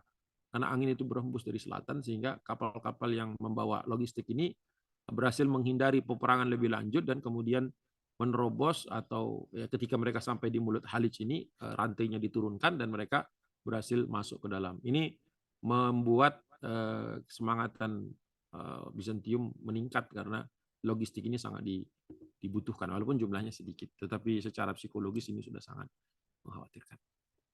Nah, kemudian digambarkan di dalam Tursun Bey, di dalam Tarikh Ebul Fat itu bahwa tembusnya blokade ini membuat Sultan Mehmed waktu itu sempat emosi. Ya, sambil beliau memacu kudanya ke pinggiran laut itu sambil meneriakkan hadis yang tadi, nasun min ummati arudu alayya yarkibu sabaju hadzal bahri mithlal muluki alal asirati. Bukan usrati, alal asirati. Itu dibacakan oleh beliau. Jadi dia sambil ya marah-marah lah kepada tentaranya. Kalian ini gimana? Masih kalah dengan Ummu Haram, kira-kira begitu. Ini kan hadis Ummu Haram. Ya begitu semangat dalam berjuang, kalian seperti perempuan-perempuan yang malas, katanya gitu. Ya mungkin agak emosi. Ya, sempat ditenangkan oleh Aksamsuddin. Sehingga beliau akhirnya mempercepat beberapa perencanaan dan eksekusinya.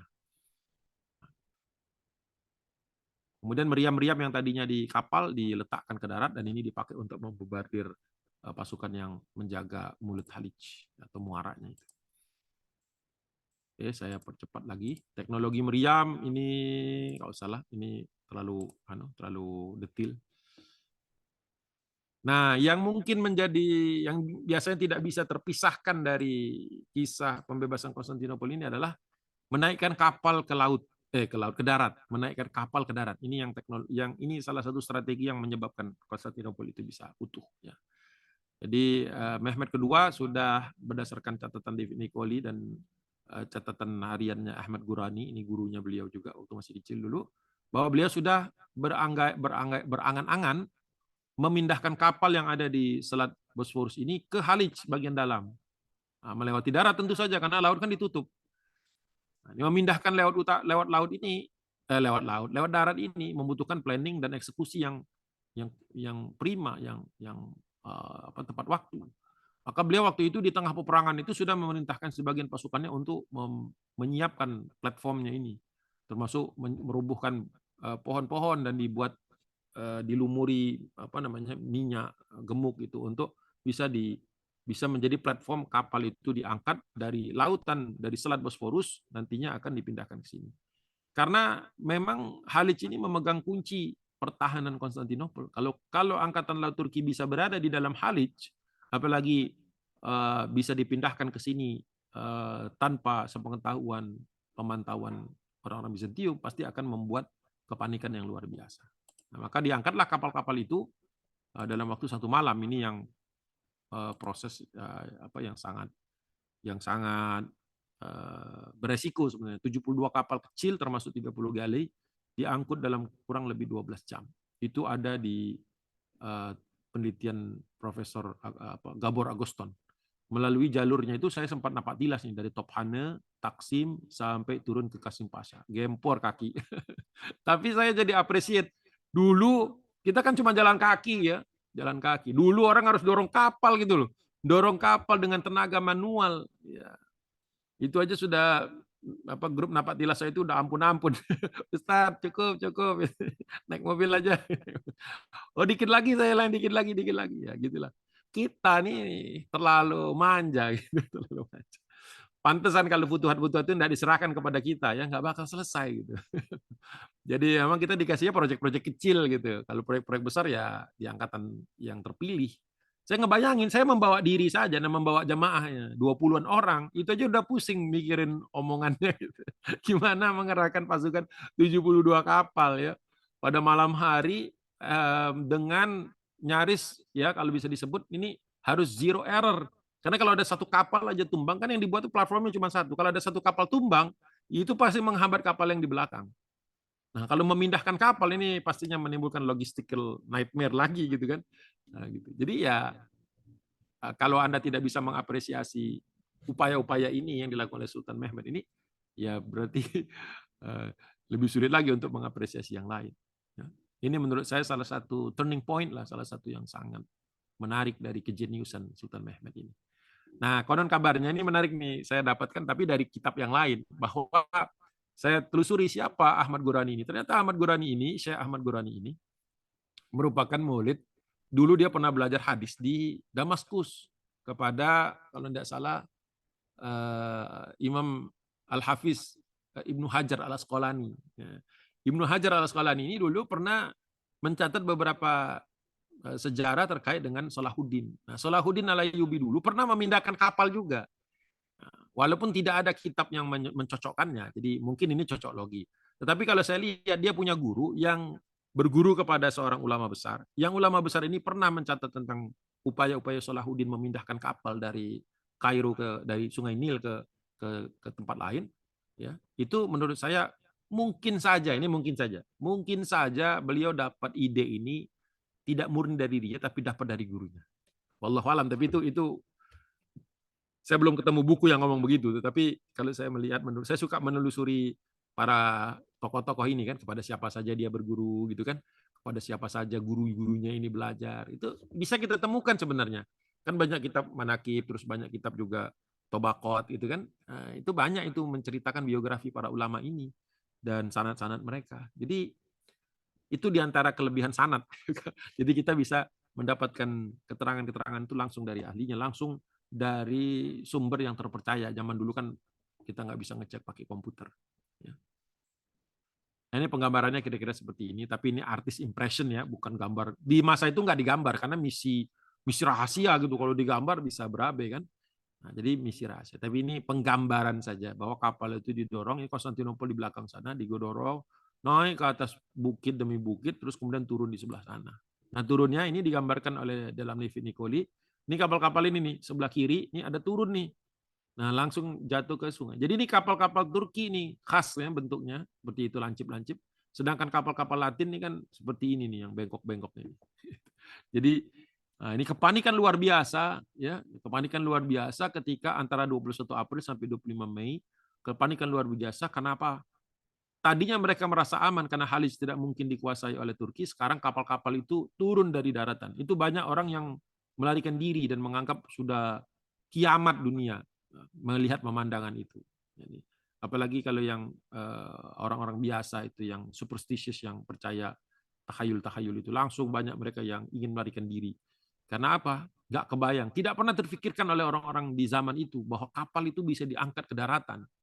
Jumlahnya banyak dan kemudian berisi pasukan kan. Setiap pasukan mendorong kapalnya masing-masing. Jadi begitu kapal itu masuk ke air atau apa namanya mendarat di air itu, sebentar kayaknya ada accident sebentar. Sebentar ya, sebentar. Saya balik lagi.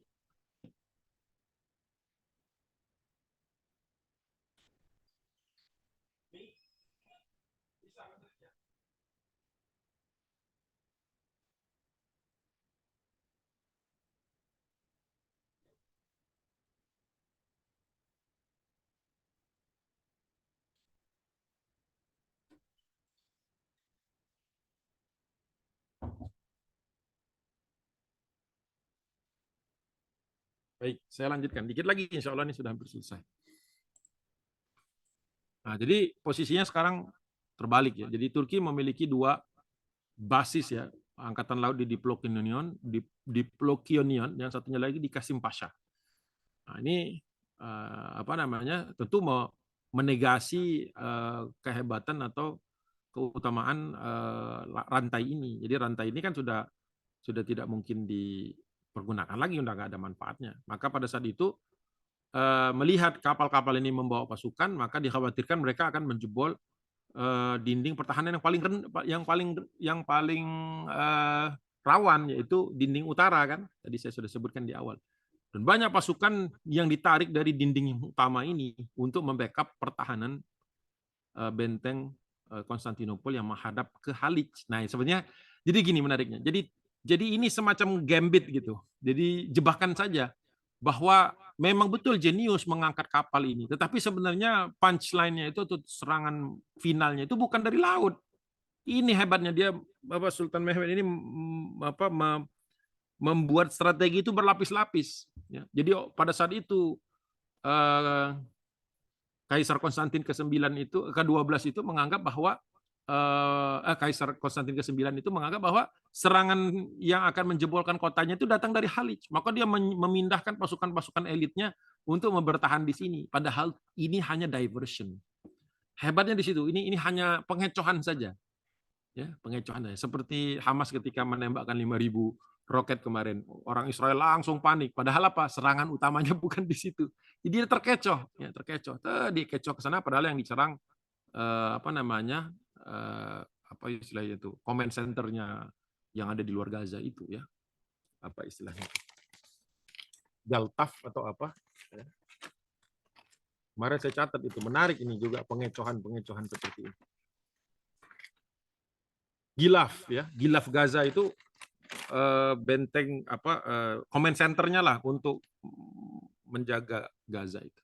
Dihantam duluan maka totally blank selama 3 jam dan bisa apa menghancurkan 24 dari 25 basis pertahanan yang tadinya memang ditugaskan untuk tapi ini cerita Gaza sedikit. Saya jadi keingetan karena ini menarik sekali. Pengecohannya ini sempurna gitu ya. Orang menduga bahwa inilah serangan inti Turki. Ya. Nah, padahal tidak. Ternyata serangan finalnya itu justru dari darat. Memang sudah disiapin jauh-jauh hari. Ini hanyalah pengecohan saja, diversion. Ya. Diversion.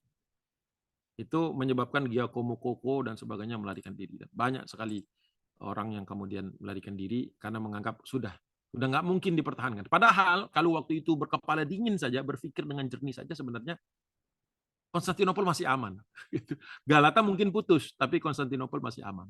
Tapi ya tadi karena sudah panik, akhirnya masuk kejebak kepada alur berpikir sesuai dengan strategi Sultan Mehmed. Ya.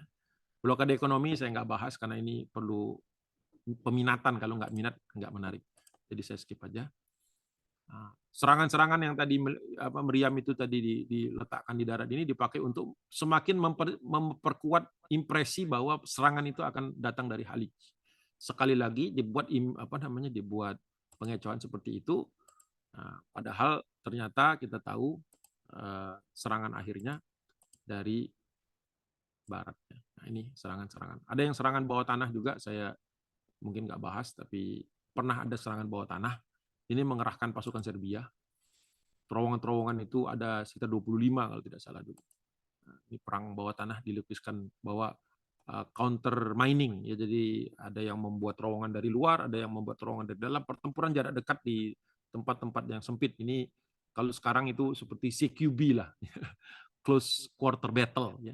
Jadi jarak dekat, orang sudah tidak bisa menghunus pedang lagi, sudah bisa tidak memanah lagi, sudah tinggal menggunakan persenjataan-persenjataan yang ada di tangan, bahkan sebagian berperang menggunakan alat-alat penggalian itulah.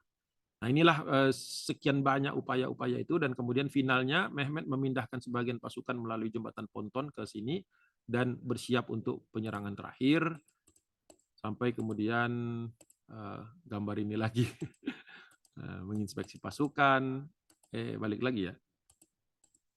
Oh enggak, Hamzah Bey, Karaja Pasha, Zaganos Pasha, semua dikumpulkan untuk serangan terakhir.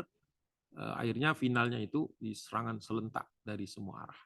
Jadi pasukan yang sudah ada di tempat di Halij ini tidak sempat lagi kembali ketika serangan itu mencapai pada puncaknya. Ini data-data yang saya temukan di kemudian hari, ya, tentang siapa-siapa saja yang bertahan, siapa-siapa saja yang melarikan diri.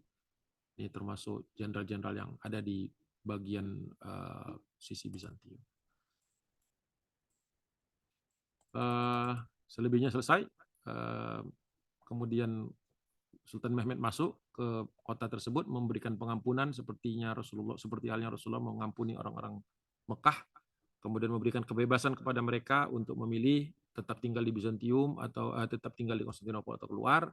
Kalau keluar, mereka dipersiapkan kapalnya masing-masing. Bagi yang mau masuk Islam istilahnya diterima dengan tangan terbuka. Bagi yang tetap dengan agamanya, selama mereka masih mau menjadi ahli zimmah, maka diperbolehkan tinggal di Konstantinopel. Bagi yang tidak bersedia, ingin pergi, maka difasilitasi. Itu kira-kira gambaran umum, singkat, versi singkat lah, karena kita membahasnya secara umum dan secara populer. Mudah-mudahan apa yang saya sampaikan ini memberikan pelajaran berharga bagi kita bahwa sesuatu yang secara serius dilaksanakan, direncanakan, dan dieksekusi dengan baik akan membuahkan hasil yang positif, tentu dengan izin Allah Subhanahu wa taala. Dan kemenangan umat Islam itu tidak pernah berujung pada persekusi. Ya, tidak ada ya kecuali tadi benteng Hagia Sophia, karena memang waktu itu kota itu jatuh dengan peperangan, maka sebenarnya seluruh gereja itu sebenarnya berada di tangan kaum muslimin. Tetapi dari 15 gereja yang ada di dalam kota Konstantinopel, hanya Hagia Sophia dan 2 lagi yang dikonvert jadi masjid. Yang lainnya tetap bahkan diperbaiki, dipugar lagi, dan tetap berfungsi sebagai gereja. Kenapa yang diambil Hagia Sophia? Yaitu sebagai simbolik bahwa kota ini sudah berpindah tangan dari Bizantium kepada Turki Utsman. Tapi yang sering diangkat oleh orang-orang sekarang ini hanya, wah itu kenapa jadi masjid gitu ya. Tapi jarang yang menyoroti kenapa yang 13 yang lain dipugar dan diperbaiki dan dikembalikan fungsinya, itu nggak dibahas. Karena memang orang-orang sering hanya melihat yang kontroversinya saja, atau sisi-sisi yang dianggap bisa menyudutkan Turki Utsmani saja. Itu mungkin dari saya. Billahi taufiq wal hidayah. Assalamualaikum warahmatullahi wabarakatuh. Waalaikumsalam warahmatullahi wabarakatuh. Terima kasih Ustadz Agung. Barangkali ada satu pertanyaan nih Ustadz Agung, yang ini penting saya pikir ya untuk dijelaskan. Pertanyaannya simpel Ustadz, yaitu sebetulnya kenapa Konstantinopel itu penting untuk ditaklukkan Ustadz? Ya, jadi sebetulnya kenapa sih gitu loh? Kenapa sampai apa dari zaman para sahabat ya sampai zaman Sultan Mehmed II itu begitu banyak sumber daya ya digelontorkan untuk menguasai Konstantinopel ini. Nah ini kenapa sih gitu loh? Mengapa mengapa penting itu? Nah mungkin bisa dijelaskan Ustaz. Ya, Silakan. ya, mungkin menjawabnya yang nggak sederhana.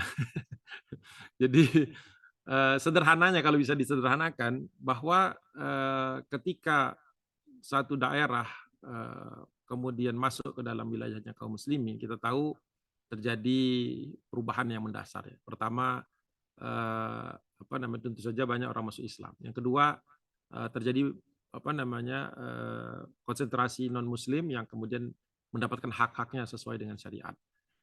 Yang ketiga bahwa wilayah-wilayah yang mendengar tentang peristiwa ini kan kemudian ada dua pilihan tuh, ingin ikut bersama kaum muslimin atau tetap berada di wilayah mereka. Dan itu tidak ada masalah ya, bahwa umat Islam itu bisa hidup berdampingan dengan siapa saja ya, selama aturan-aturan yang ditegakkan itu disepakati sebagaimana dulu Rasulullah membuat Piagam Madinah ya. Kalau tidak ada pelanggaran terhadap janji-janji itu, perjanjian itu, tentu orang Yahudi itu aman saja di Madinah ya. Terbukti ketika Bani Qainuqa, Bani Nadir sampai ke Banu Quraidah kan satu persatu jadi ketika Banu Quraidah itu berlaku batil, ya dua Yahudi yang lain tidak diusik sama Nabi, hanya yang melakukan pelanggaran saja. Nah, seperti itu. Itu dulu latar belakangnya perlu kita ketahui. Nah, ketika Rasulullah menyebutkan kota-kota, bahkan di dalam hadis itu disebutkan juga kota Roma. Ya, ini menunjukkan bahwa memang Islam itu punya takdir akan menjadi agama yang mendunia dari sejak tahun 5 Hijriah itu sudah ada. Jadi menyampaikan dakwah itu merupakan salah satu ciri khas agama ini, bahwa tidak boleh kemudian Islam itu berhenti di dalam satu skop atau satu area saja, harus disampaikan. Dan menyampaikannya tentu dengan cara-cara yang Islami, dengan cara-cara yang penuh dengan kedamaian. Hanya saja ketika terjadi peperangan, ketika kemudian utusan-utusan kaum muslimin itu dibunuh atau terjadi penyerbuan kepada wilayah kaum muslimin, maka kaum muslimin punya hak untuk membalasnya atau mempertahankan negerinya. Itu yang harus difahami. Nah, kenapa Konstantinopel itu menjadi penting? Karena dakwah itu sudah meliputi wilayah Anadolu, sudah sampai ke Rumeli. Gitu. Tentu saja ini merupakan risiko besar kalau misalnya kaum muslimin ini sudah punya wilayah yang luas, tapi kemudian ada satu tempat yang masih saja membangkang. Ya, bahkan waktu itu sudah ditawarkan beberapa kali sebelum Futuhat itu agar agar Kaisar Konstantin ini mau secara baik menerima Islam, dan kemudian sebagaimana para pemimpin-pemimpin lain seperti pemimpin Serbia itu ya banyak diberikan kedudukan, jadi bukan dihinakan, diberikan kedudukan. Bahkan waktu itu ditawarkan untuk misalnya dia kalau mau pindah ke daerah yang lain silakan. Tapi Konstantinopel pada waktu itu sudah tidak mungkin diabaikan lagi karena merupakan satu ancaman ketika dia berada di tengah-tengah wilayah kaum muslimin dan menunjukkan hostility-nya, menunjukkan permusuhannya. Pada dasarnya kan kaum muslimin tidak mau ada konflik dan sebagainya itu. Jadi itu kenapa resource-nya begitu banyak di zaman Turki Utsmani. Kalau di zaman para sahabat waktu itu memang karena Daulah Umayyah kan berperang dengan Bizantium. Ketika berperang maka semua resource memang dikerahkan untuk mengalahkan lawan, dan mengalahkan ibu kota itu yang merupakan salah satu strategi. Dulu juga Madinah itu sempat mendapat ancaman, mendapat incaran dari Bizantium ya ketika masuk ke Tabuk ya dan seterusnya. Itu kan upaya untuk menyerang sampai ke Madinah. Itu sudah strategi saja. Nah, kalau terkait dengan kepentingan geografis, memang Konstantinopel itu strategis ya, menghubungkan antara Eropa dan Asia, menghubungkan antara Laut Hitam dan Laut Aegean dan seterusnya. Jadi memang menarik untuk menjadi tempat berkuasa atau satu tempat yang sangat menguntungkan jika dikuasai. Tapi itu kan bukan motif utamanya kaum muslimin sampai ke sana. Begitu. Wallahu alam bishawab. Terima kasih Ustadz. Ini Sama-sama. silakan ini Pak Zulfikri mau tanya katanya Ustadz.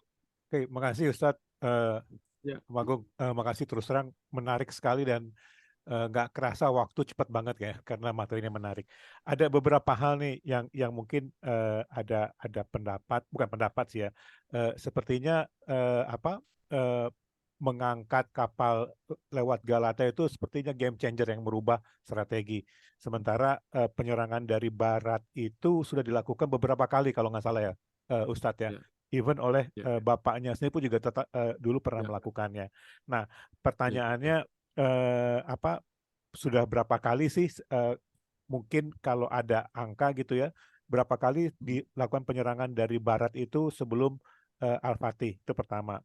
Terus kedua, eh, nubuah ini sampai terjadinya 1453 itu jaraknya berapa tahun itu?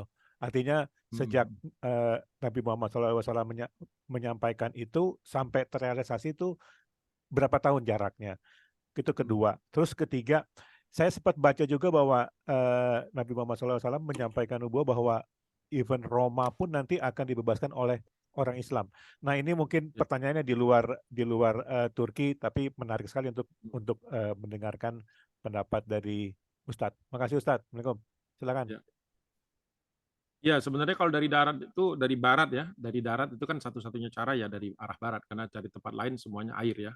Di sebelah selatan itu Laut Marmara, di sebelah barat, di sebelah timur yaitu Selat Bosforus, di sebelah utaranya Halij. Jadi kalau menyerang lewat darat itu pasti lewat sebelah barat. Ya. Dan itu sudah sering dicoba. Saya dulu pernah punya majalahnya itu membuat list gitu ya, membuat daftar berapa kali sudah penyerangan itu menyebutkan hampir 12 kali. 12 kali sejak sampai dengan 1453 itu sudah pernah 12 kali upaya. Bukan hanya kaum muslimin dari Bulgar dulu sebutnya, bukan Bulgaria, Bulgars, terus macam-macam bangsa lain yang mencoba menaklukkan Konstantinopel itu. Tapi memang belum ada yang berhasil. Nah, sekali pernah berhasil itu tahun 1402, itu yang disebut dengan perang salib keempat, the Fourth Crusade. Itu ada perang salib keempat itu dulu adalah koalisi orang-orang Venesia dan beberapa daerah di Eropa yang aslinya sebenarnya ingin berangkat ke Palestina. Di perang salib keempat itu kan setelah era Salahuddin ya, ingin membalaskan kekalahan mereka itu. Tetapi karena mereka ini rata-rata berhutang, jadi waktu itu kata Venesia, kami akan kami akan kirim Anda ke Palestina, tapi Anda harus bayar dulu hutang perjalanan, biaya perjalanan ini kami nggak bisa dapat cek begitu saja gitu, harus ada pembayarannya.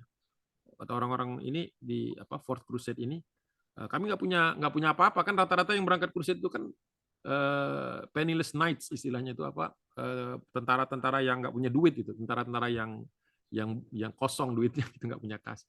Jadi pada saat itu diusulkan sama Venesia, bagaimana kalau kita serang dulu saja Konstantinopel, dari situ kita bagi hartanya, sebagian nanti dipakai untuk transportasi ke Palestina. Itu liciknya Venesia. Ya. Nah, jadi perang salib keempat, silakan dibaca tuh Fourth Crusade, cari aja lah di wiki aja banyak itu keterangannya. Jadi pernah Konstantinopel itu jatuh ke tangan pasukan Latin. Jadi Bizantium berperang melawan Bizantium yang ortodoks itu melawan Venesia dan sekutu-sekutunya yang Katolik dan berhasil. Ya, berhasil. Tapi serangannya itu lewat Halij, ya, lewat Halij. Jadi scaling the ladder gitu, naik-naik gitu segala macam. Tapi berhasil mereka kuasai. Dan justru Giacomo Cocco itu menyebutkan bukan Giacomo Cocco. Salah seorang sejarawan Bizantium itu menyebutkan bahwa menyatakan bahwa hancurnya atau merosotnya Konstantinopel itu dan Bizantium ya Romawi Timur itu secara keseluruhan akibat perang salib keempat. Gitu. Jadi kalau bukan karena perang salib keempat, mereka mungkin masih kuat untuk menahan Turki. Tapi itu tadi, yaitu sampai sekitar 20-an tahun kalau nggak salah. Baru kemudian ada upaya dan berhasil merebut kembali, mengusir bangsa Latin, ya, Katolik, Venesia dan seterusnya koalisinya dari Konstantinopel dan mendudukkan kembali kaisar kebencian antara Ortodoks dan Katolik, salah satunya itu peristiwanya. Tapi jadi kalau misalnya disebutkan bahwa yang pertama sebenarnya secara sejarah sebenarnya dia itu kalau disebut successful breach of the jadi upaya berhasil menerobos benteng dan masuk ke dalam kota Konstantinopel dan memenangkan peperangan itu yang kedua. Yang pertama di Perang Salib keempat. Hanya saja tidak long lasting, tidak lama. Ya, tidak lama karena berhasil direbut lagi sama yang punya. Sedangkan 1453 itu berhasil dan tidak pernah kembali lagi. Ya, sampai dengan 2023 ini. Gitu. Jadi mungkin itulah karena beberapa buku terus menyebutnya sebagai yang pertama kali membebaskan. Tapi yang benar-benar pertama kalinya sebenarnya Perang Salib keempat. Gitu. Tapi tidak lama. Begitu. Nah, terus yang berapa ratus tahun itu kalau nggak salah itu kalau penanggalan hijrinya 864 kalau nggak salah, atau 834 hijriah ya 1453 itu. Jadi kurang lebih lah 800 tahun, kurang lebih lah plus minus ya. 800 tahun antara nubuat Nabi di tahun kelima hijriah itu ya kurangi 5 tahun, kurangi 5 tahun lah kira-kira begitu nanti kalau ketemu angkanya yang persis itu. Itulah waktu nubuahnya. Jadi butuh sekitar 8 abad. Ya, 8 abad. Nah, tentang Roma itu hadisnya berbicara tentang tidak ada pertempuran. Nanti Roma itu akan jatuh ke tangan kaum muslimin dengan takbir. Takbir itu kemudian diterjemah atau ditafsirkan oleh ahli hadis bahwa ini merupakan satu pembebasan yang peaceful gitu, yang kan di dalam fikih jihad itu kan disebut satu daerah itu bisa masuk ke wilayah kaum muslimin karena perang, itu disebut dengan unwatan. Itu fikihnya beda, nanti perlakuan terhadap tanah, terhadap orang, terhadap properti itu beda kalau unwatan. Tapi kalau unwatun ya, atau sulhun, kalau sulhun secara perdamaian itu nanti beda lagi. Makanya kayak Al-Quds itu jumhur ulama sepakat bahwa Al-Quds itu jatuh ke tangan Umar bin Khattab melalui proses sulhun. Makanya tidak ada satupun gereja maupun sinagog yang secara hukum tidak boleh dirubah jadi masjid. Ya, secara unwatan. Itu maka seluruh properti itu jadi milik kaum muslimin. Makanya kaum muslimin itu wajib memberikan warning 3 kali. Ya, sekaligus menyampaikan kepada mereka, kalau kalian itu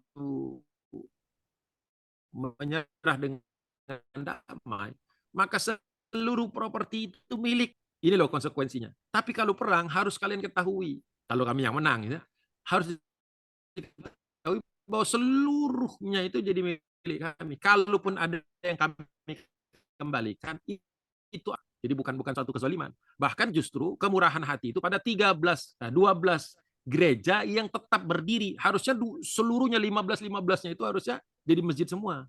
Tapi tidak. Gitu loh ngelihatnya. Karena kemarin kan sempat ada tuh waktu Hagia Sophia balik menjadi masjid, itu kan sempat ada tuh ribut-ribut di kalangan medsos ya. Nah, saya tuliskan dalil-dalilnya, saya sebutkan bahwa loh itu justru kemurahan hati. Karena tadi tidak mengerti tentang fikih jihad. Fikih jihad itu ada ininya, ada rumusnya gitu. Ada rumusnya, jadi tidak bisa serta-merta. Nah, yang agak konflik itu masalah Damaskus. Damaskus itu separuhnya surrender, separuhnya lagi melawan. Makanya nanti kota Damaskus itu dibagi 2. Ini yang nyerah dengan cara baik, yang ini menyerah dengan cara peperangan atau kalah karena peperangan. Makanya ada gereja juga yang dirubah, tapi ada gereja yang tidak. Nah, itu cara memahaminya. Jadi Roma itu nanti dengan takbir. Dengan takbir itu berarti mungkin dengan cara-cara yang tadi, cara-cara sulhun.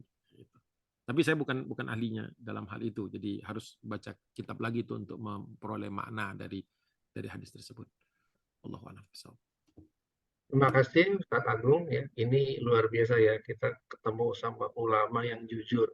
Ya, jadi ya ini emang harusnya beginilah ulama itu jujur ya. Jadi kita jadi tahu bahwa, saya jujur Ustadz, saya baru tahu hari ini bahwa yang pertama kali menaklukkan Konstantinopel itu bukan Sultan Mahmud, Ya, tapi bukan. orang-orang salib yang berhutang sama orang Yahudi dari Venesia itu gitu, ternyata mereka ya, dan mereka mereka nggak bisa lama menguasainya karena mereka juga tidak bilah gitu ya Ustadz ya, mereka hanya tidak ada kepentingan ideologinya, itu hanya transaksional aja. ya. Makanya kalau ke Venesia, Bang, kalau ke Venesia itu bisa kita temukan di di Plaza San Marco itu kan ada kuda yang tiga kuda ya.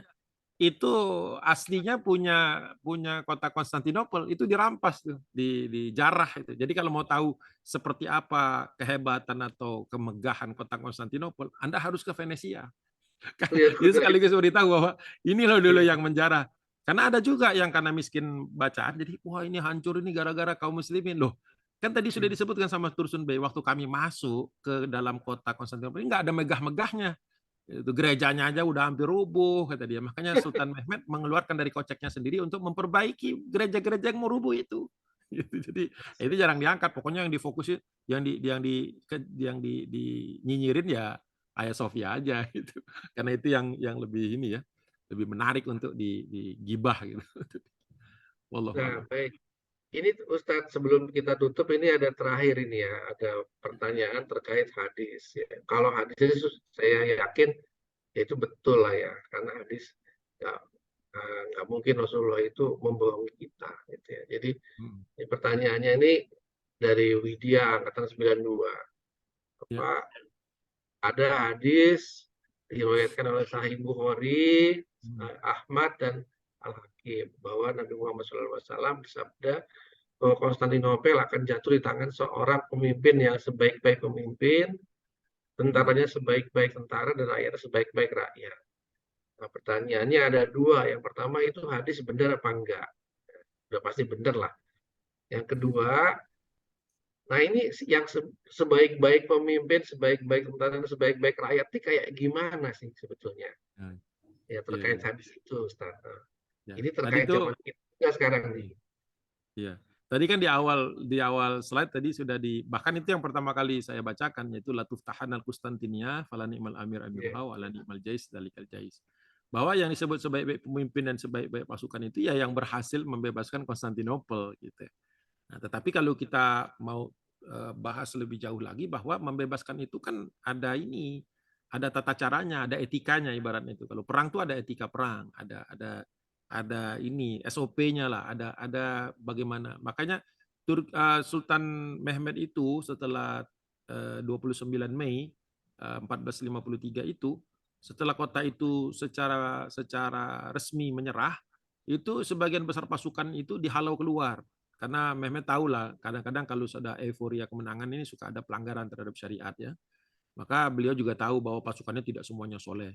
Jadi berlebihan juga kalau dia bayangkan bahwa seluruh pasukan itu penghafal Quran, itu nggak gitu-gitu juga gitu. Memang penghafal Quran banyak, tapi nggak sampai begitu.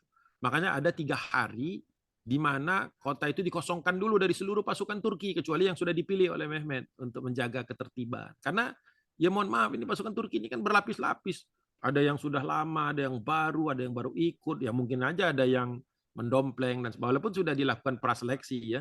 Nah, tetapi itulah contoh kebaikan pemimpin dan pasukan bahwa mereka bisa menguasai Konstantinopel tapi tidak mencederai tata cara atau tidak membuat pelanggaran-pelanggaran terhadap syariat itu sendiri. Kalaupun ada ya itu sangat minim.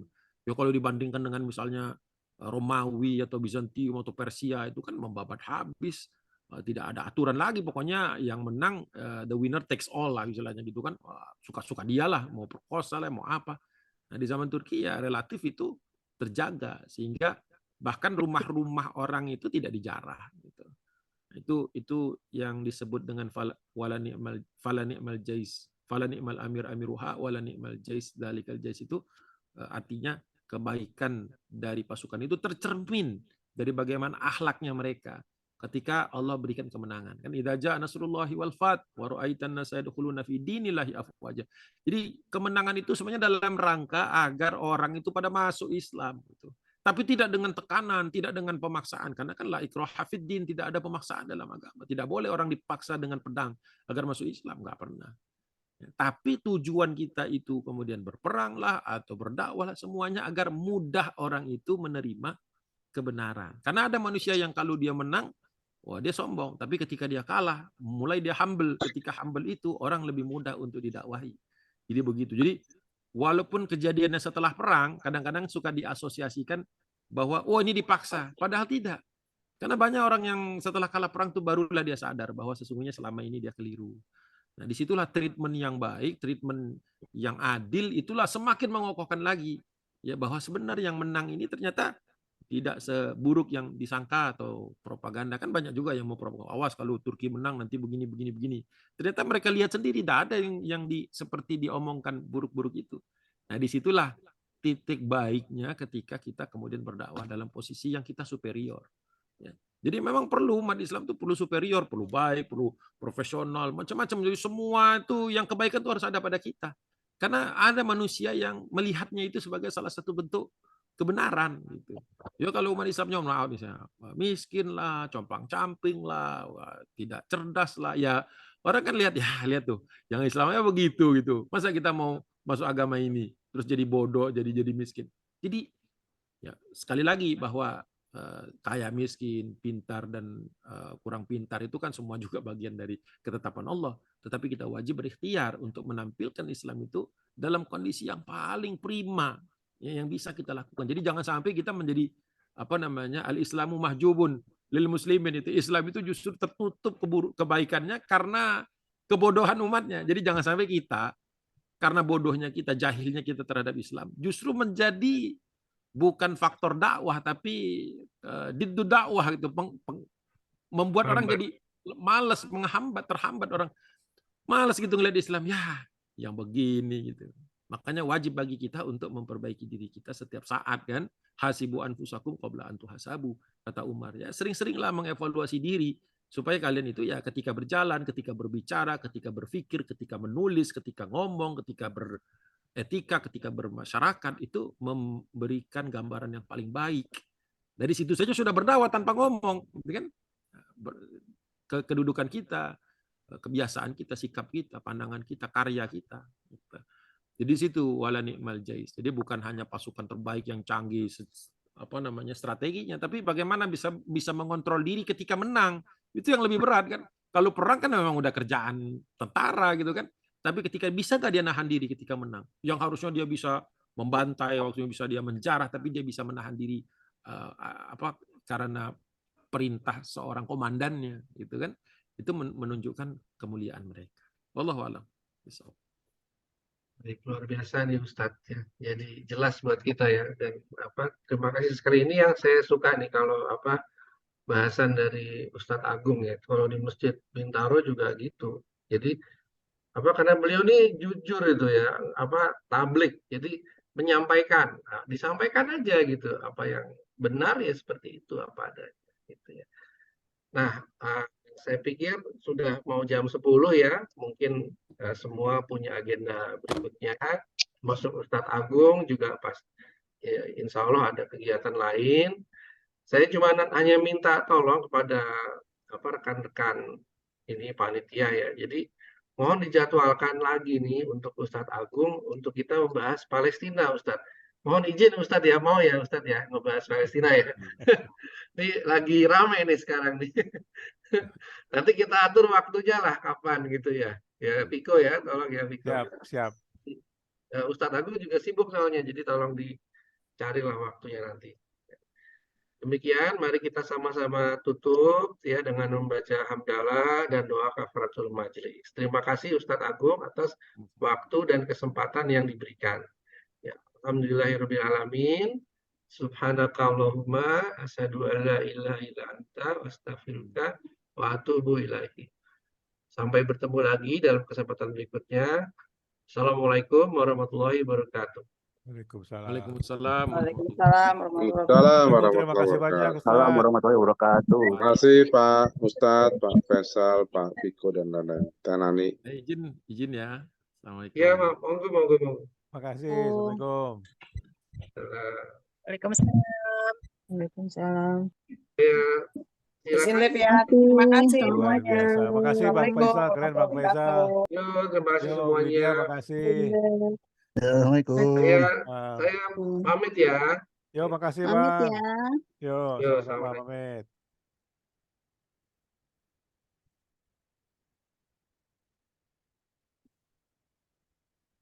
Izin live ya. Yo, sama-sama.